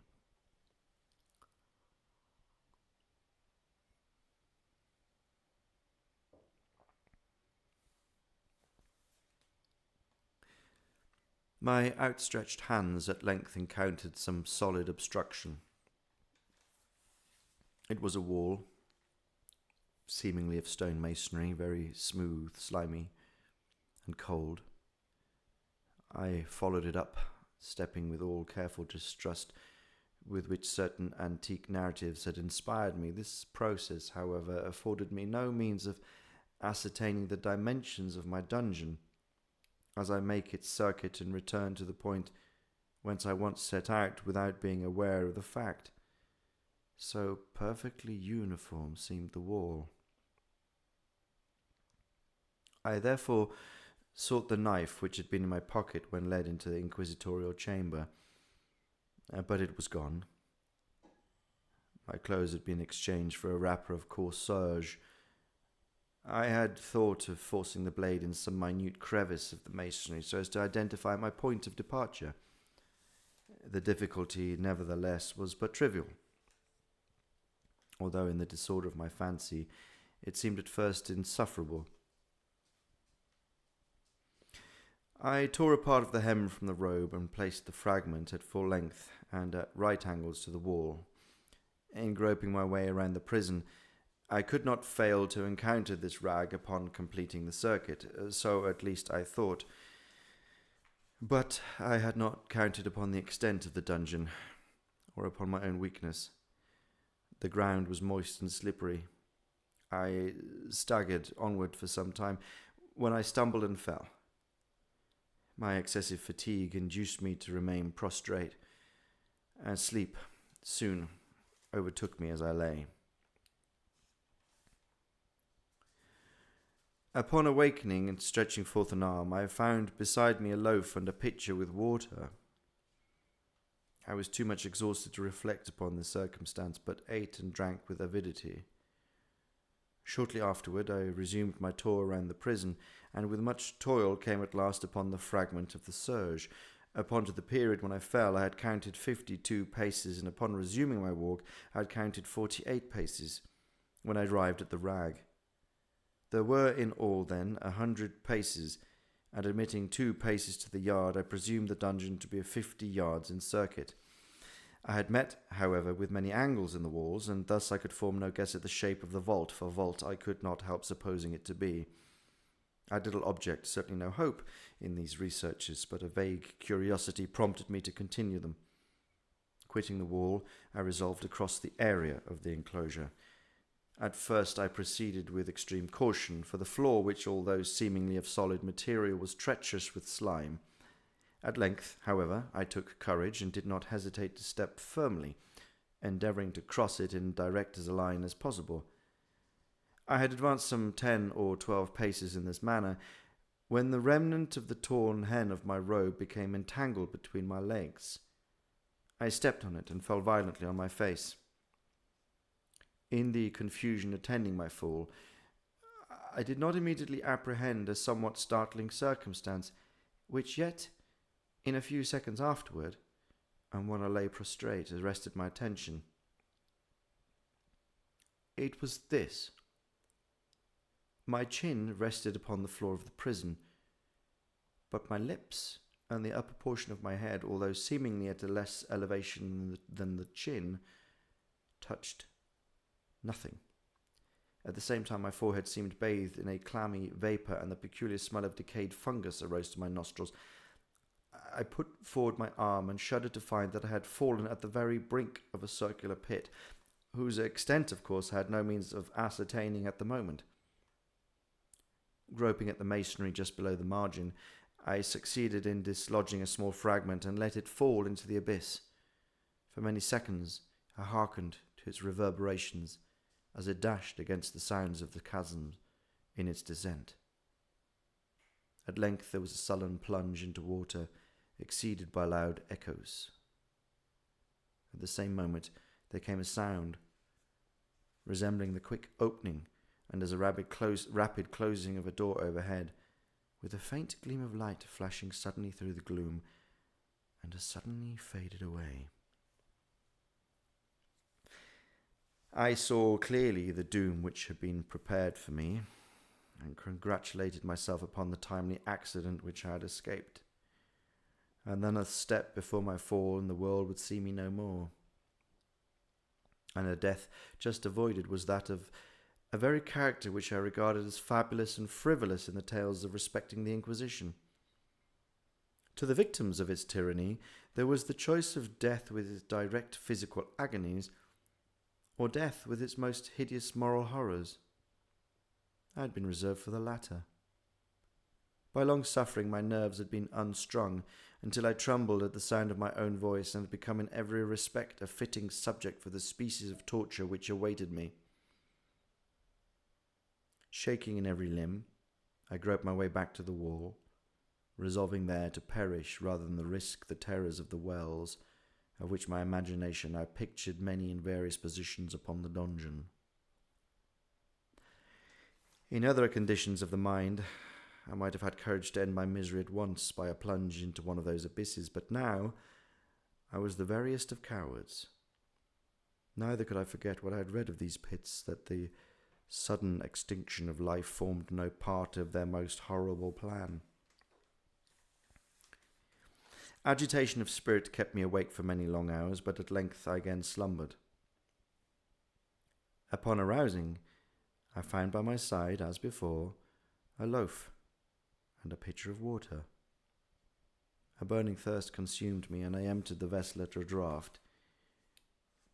It must have been drugged, for scarcely had I drunk before I became irresistibly drowsy. A deep sleep fell upon me, a sleep like that of death. How long it lasted, of course, I know not, but when once again I unclosed my eyes, the objects around me were visible. By a wild sulphurous lustre, the origin of which I could not at first determine, I was enabled to see the extent and aspect of the prison.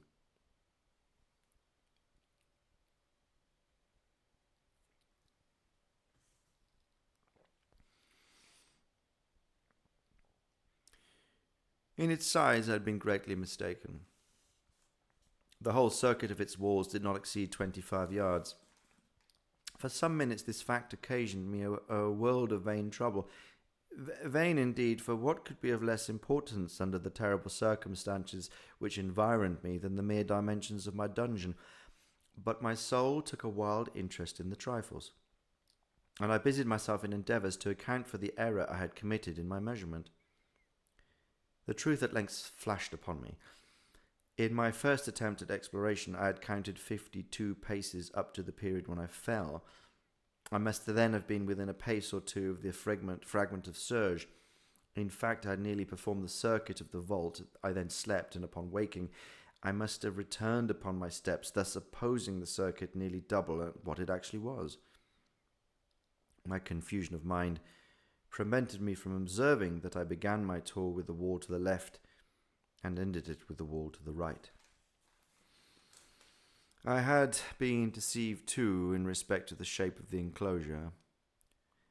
In feeling my way, I had found many angles and thus deduced an idea of great irregularity. So potent is the effect of total darkness upon one's arousing from lethargy or sleep.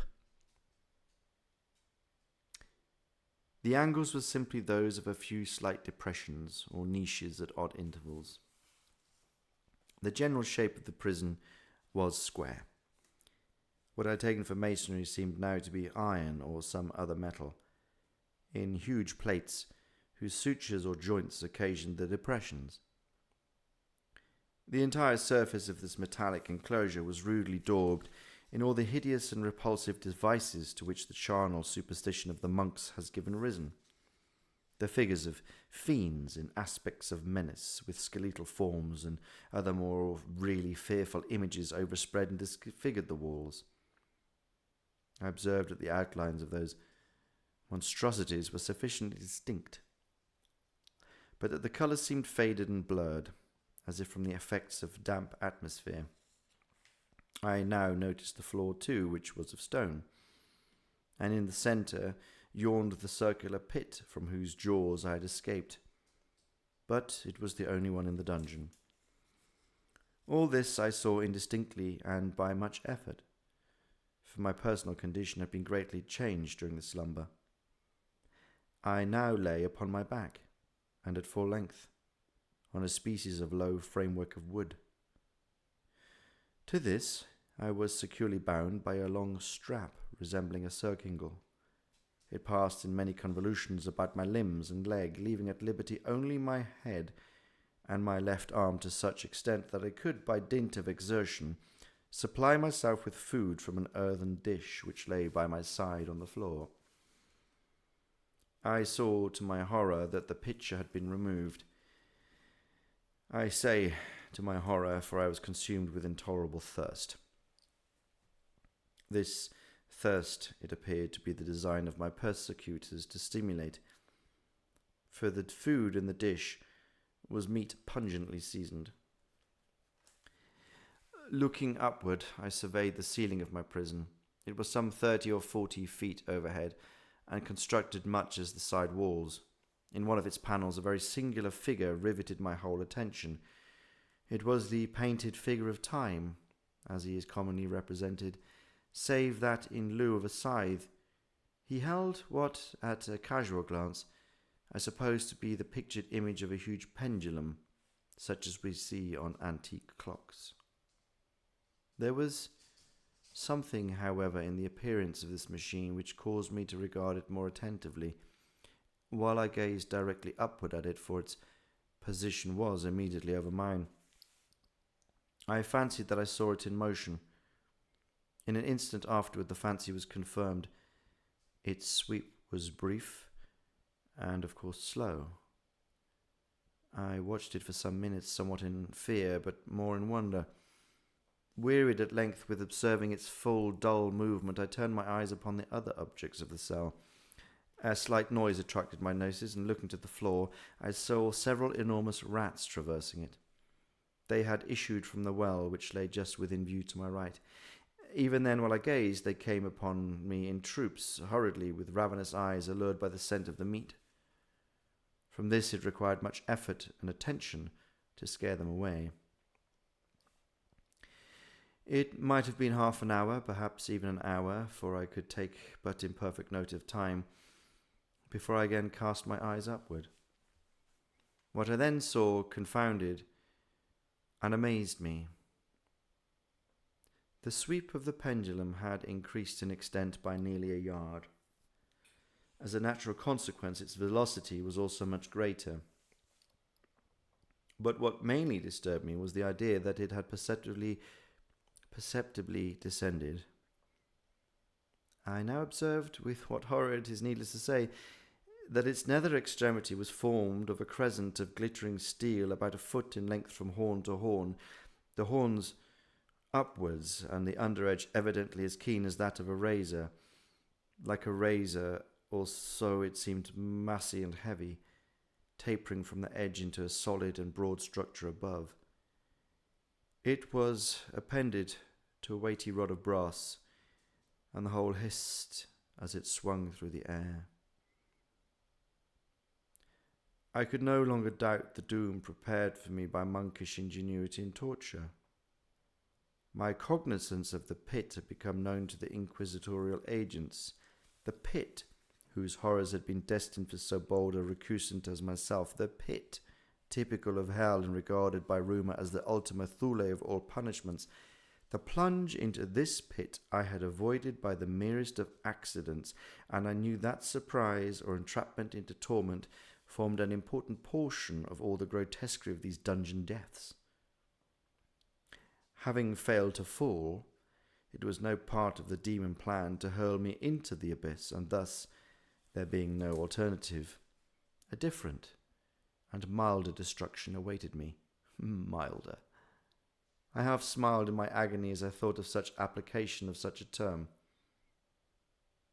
What boots it to tell of the long, long hours of horror more than mortal, during which I counted the rushing oscillations of the steel, inch by inch, line by line, with a descent only appreciable at intervals that seemed ages. Down and still down it came. Days passed. It might have been that many days passed, ere it swept so closely over me as to fan me with its acrid breath.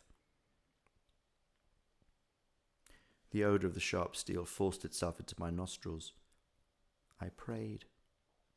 I wearied heaven with my prayer for its more speedy descent. I grew frantically mad and struggled to force myself upward against the sweep of the fearful scimitar. And then I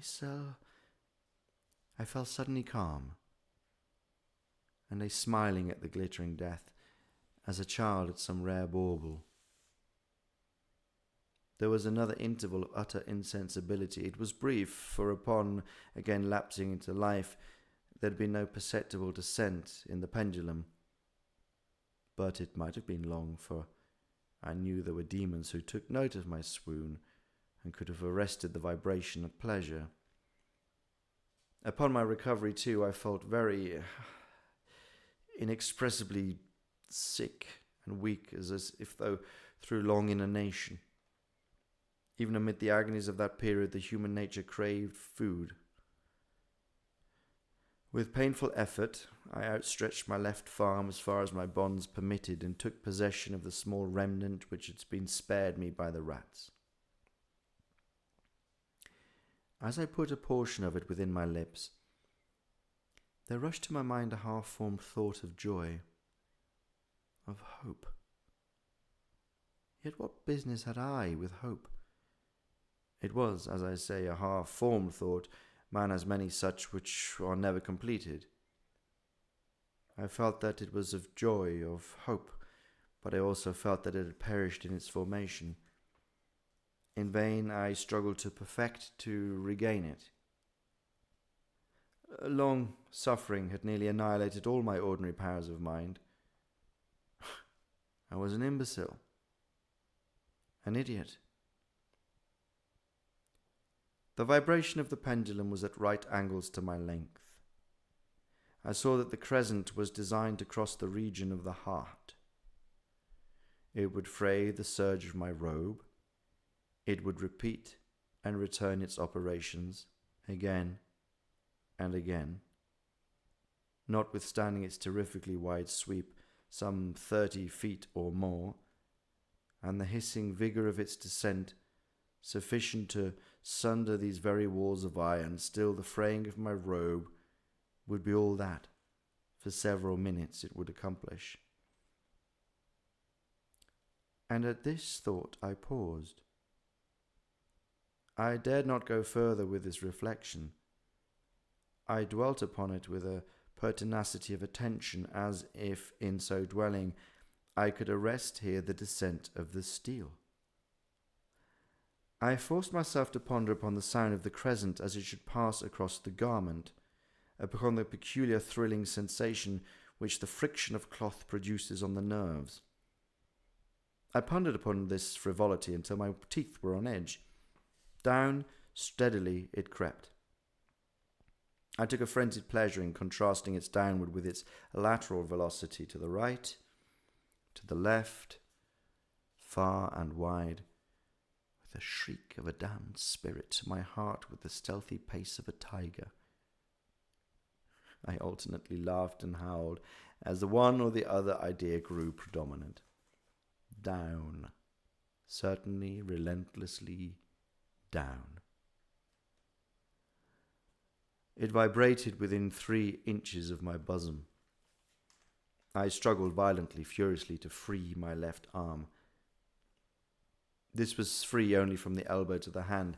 I could reach the latter from the platter beside me to my mouth. With great effort, but no further, could I have broken the fastenings upon the elbow. I would have seized and attempted to arrest the pendulum. I might as well have attempted to arrest an avalanche. Down. Still unceasingly. Still inevitably down. I gasped and struggled at each vibration. I shrunk convulsively at its very sweep. My eyes followed its outward or upward whirls with the eagerness of the most unmeaning despair. They closed themselves spasmodically at the descent, although death would have been a relief. Oh, how unspeakable. Still I quivered in every nerve to think how slight a sinking of the machinery would precipitate that keen, glistening axe upon my bosom. It was hope that prompted the nerve to quiver, the frame to shrink. It was hope, the hope that triumphs on the rack, that whispers to the death condemned even in the dungeons of the Inquisition.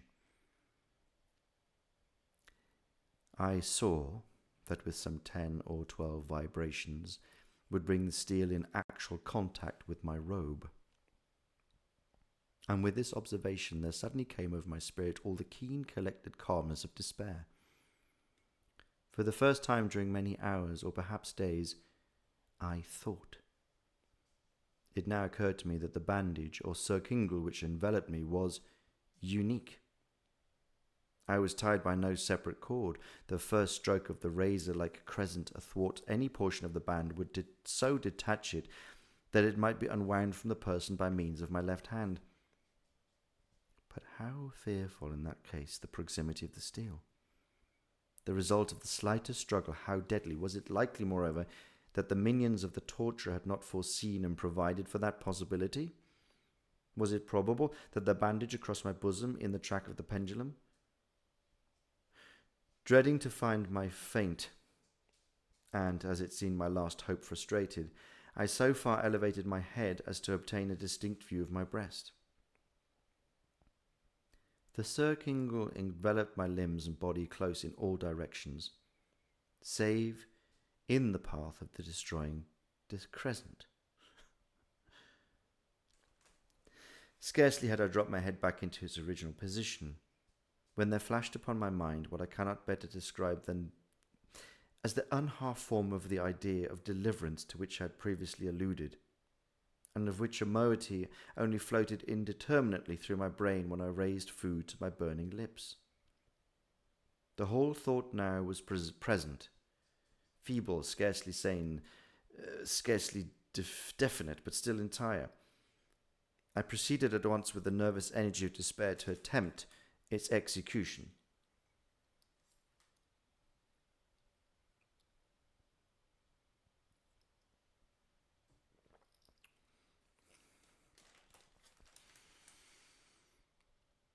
For many hours, the immediate vicinity of the low framework upon which I lay had been literally swarming with rats. They were wild, bold, ravenous, their red eyes glaring upon me as if they waited for motionless on my part to begin to make me their prey. To what food, I thought, have they become accustomed to in the well? They had devoured, in spite of all my efforts to prevent them, all but a small remnant of the contents of the dish. I had fallen into an habitual seesaw or wave of the hand upon the platter, and at length the unconscious uniformity of the movement deprived it of effect. In their voracity, the vermin frequently fastened their sharp fangs in my fingers. With the particles of the oily and spicy viand which now remained, I thoroughly rubbed the bandage wherever I could reach it. Then, raising my hand from the floor, I lay breathlessly still. At first the ravenous animals were startled and terrified at the change, at the cessation of movement. They shrank alarmedly back. Many sought the well, but this was only for a moment. I had not counted on vain upon their voracity. Observing that I remained without motion, one or two of the boulders leapt upon the framework and smelt at the surcingle. This seemed the signal for a general rush. Forth from the well they hurried in fresh troops. They clung to the wood. They overran it, and leapt in hundreds upon my person. The measured movement of the pendulum disturbed them not at all. Avoiding its strokes, they busied themselves with the anointed bandage. They pressed, they swarmed upon me in their accumulating heaps. They writhed upon my throat. Their cold lips sought mine. I was half stifled by their thronging pressure. Disgust, for which the word has no name, swelled my bosom, and chilled with heavy clamminess my heart. Yet 1 minute, and I felt that the struggle would be over. Plainly, I perceived the loosening of the bandage. I knew that in more than one place it must already be severed. With more than human resolution, I lay still. Nor had I erred in my calculations, nor had I endured in vain. I at length felt that I was free. The surcingle hung in ribbons from my body, but the stroke of the pendulum already pressed upon my bosom. It had divided the serge of the robe. It had cut through the linen beneath. Twice again it stung and swung, and a sharp sense of pain shot through every nerve. But the moment of escape had arrived. At a wave of my hand, my deliverers hurried tumultuously away. With a steady movement, cautious, sidelong, shrinking and slow, I slid from the embrace of the bandage and beyond the reach of the scimitar. For the moment at least, I was free. Free. And in the grasp of the Inquisition. I had scarcely stepped from the wooden bed of horror upon the stone floor of the prison when the motion of the hellish machine ceased, and I beheld it drawn up by some invisible force through the ceiling. This was a lesson which I took desperately to heart. My every motion was undoubtedly watched. Free. I had but escaped death in one form of agony to be delivered unto worse than death in some other. With that thought, I rolled my eyes nervously around the barriers of iron that hemmed me in. Something unusual, some change at first I could not appreciate distinctly. It was obvious had taken place in the apartment. For many minutes of a dreamy and trembling abstraction, I busied myself in vain, unconnected conjecture. During this period I became aware for the first time of the origin of the sulphurous light which illumined the cell. It proceeded from a fissure, about 1/2 inch in width, extending entirely around the prison at the base of the walls, which thus appeared and were completely separated from the floor.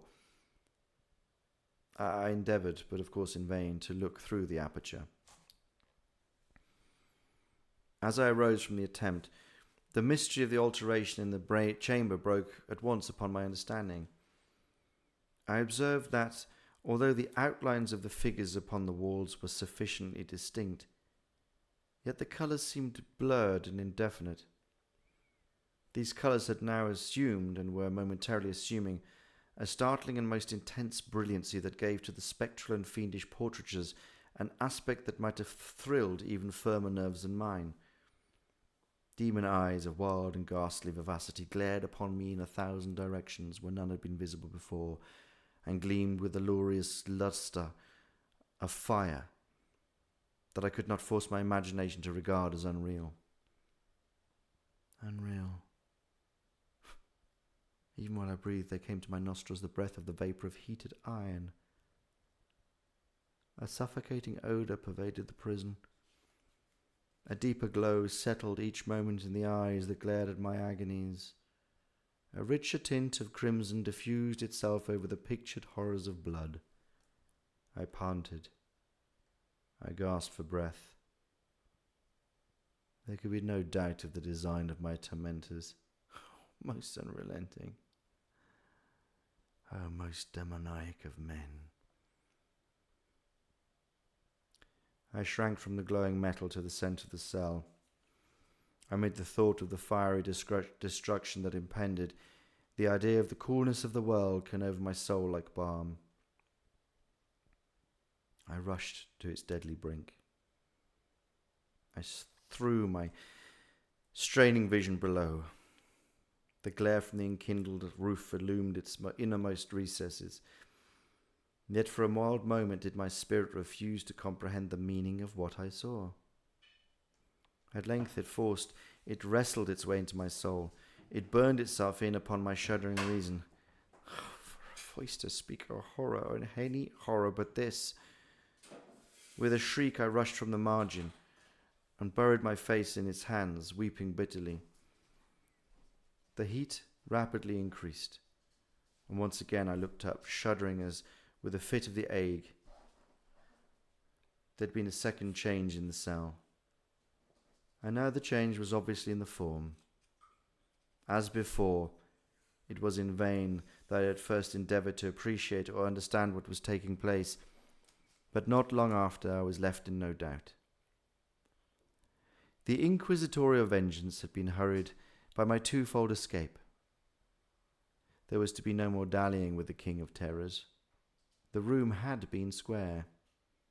I saw that two of its iron angles were now acute, two consequently obtuse.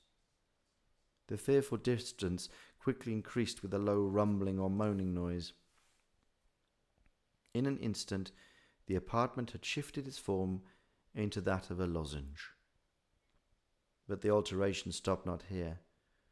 I neither hoped nor desired it to stop. I could have clasped the red walls to my bosom as a garment of eternal peace. Death, I said, any death but that of the pit. Fool! Might I have not known that unto the pit was the object of the burning ire to urge me?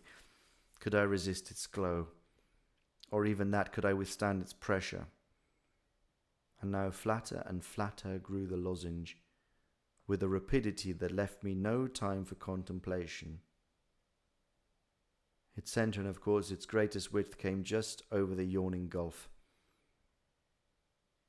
I shrank back, but the closing walls pressed me relentlessly onward. At length, for my seared and writhing body, there was no longer an inch of foothold on the firm floor of the prison. I struggled no more, but the agony of my soul found vent in one loud, long, and final scream of despair. I felt that I tottered upon the brink. I averted my eyes. There was a discordant hum of human voices. There was a loud blast of as many trumpets. There was a harsh grating as of 1,000 thunders. The fiery walls rushed back. An outstretched arm caught my own as I fell fainting into the abyss. It was that of General Lassalle. The French army had entered Toledo. The Inquisition was in the hands of its enemies.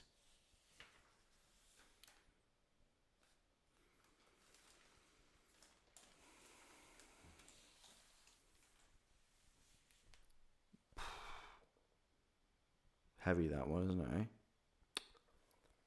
Let's all celebrate our freedom. To small mercies. Oh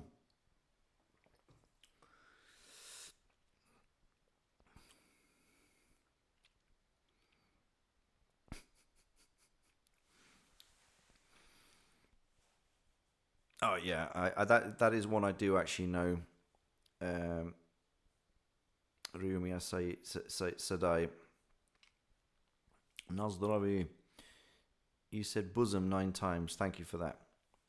You know it just means chest, right?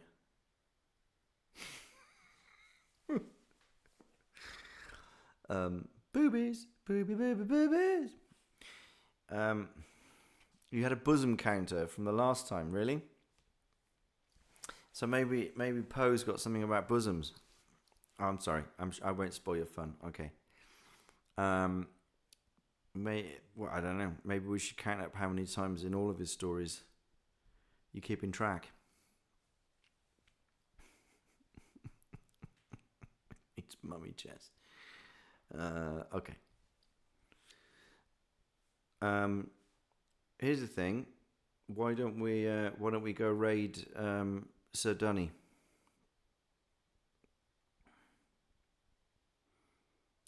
What do we think about that? Thank you. I enjoy reading it, and we'll be doing it again in 2 weeks. It is over for tonight. Yeah. I can. That's about my limit. 2 hours of reading there. Also, I need to have my dinner. No, Dad, I want another story. You can have another story another night, okay?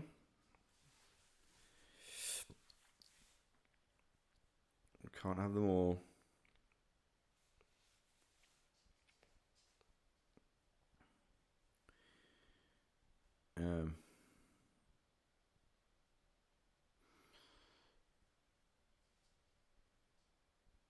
Okay. I can stream Sir Danny when he streams after his stream. I think he's already streaming. I think he started at 9 actually, so he should already be starting. I believe it's fairly simple. I need to put something in the chat, I believe.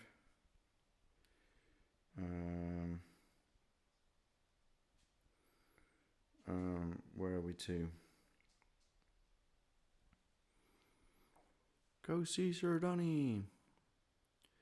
99 people and Dadzig, enjoy dinner. Thank you. Yeah, he started not long after me. He started 9 o'clock.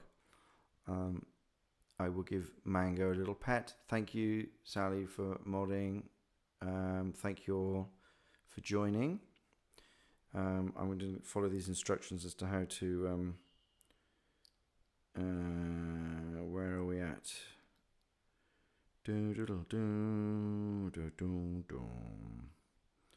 So I go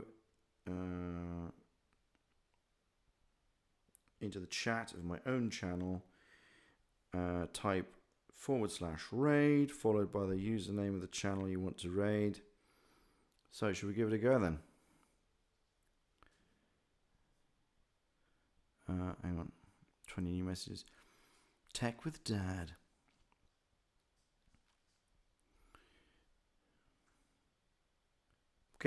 We're getting there. Pro streamer, not quite yet, but we are getting there. All right, so here we go. / raid. What's his handle? Is it just Sir Dunny? Oh no, Logan is very helpful. I've got no idea what he gets up to. We held back for you, mommy. No, Jadzia bien. That's cool. Sir Dunny. All right, here we go. We're doing it. We're gonna raid Sir Dunny.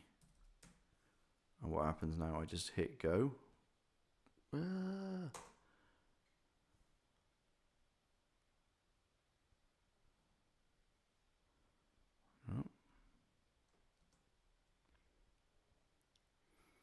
Oh, for goodness sake. Raid was used. We're raiding. Goodbye, all.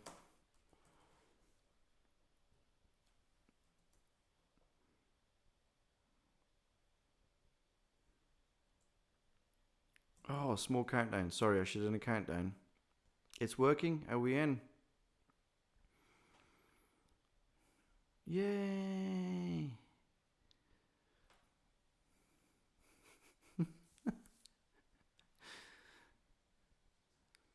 Now I should go and check Dunny's out, I guess, because I don't know. It works. Good job. There we go. Ooh. Raid.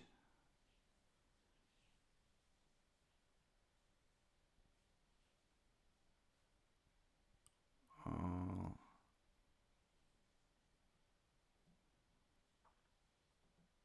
Oh, 9 seconds. 8.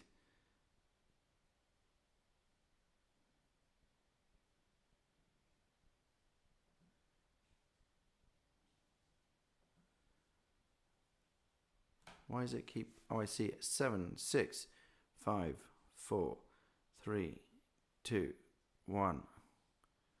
Raid now. We're raiding. We're done. Yeah, sorry, man. I didn't know we already did that countdown.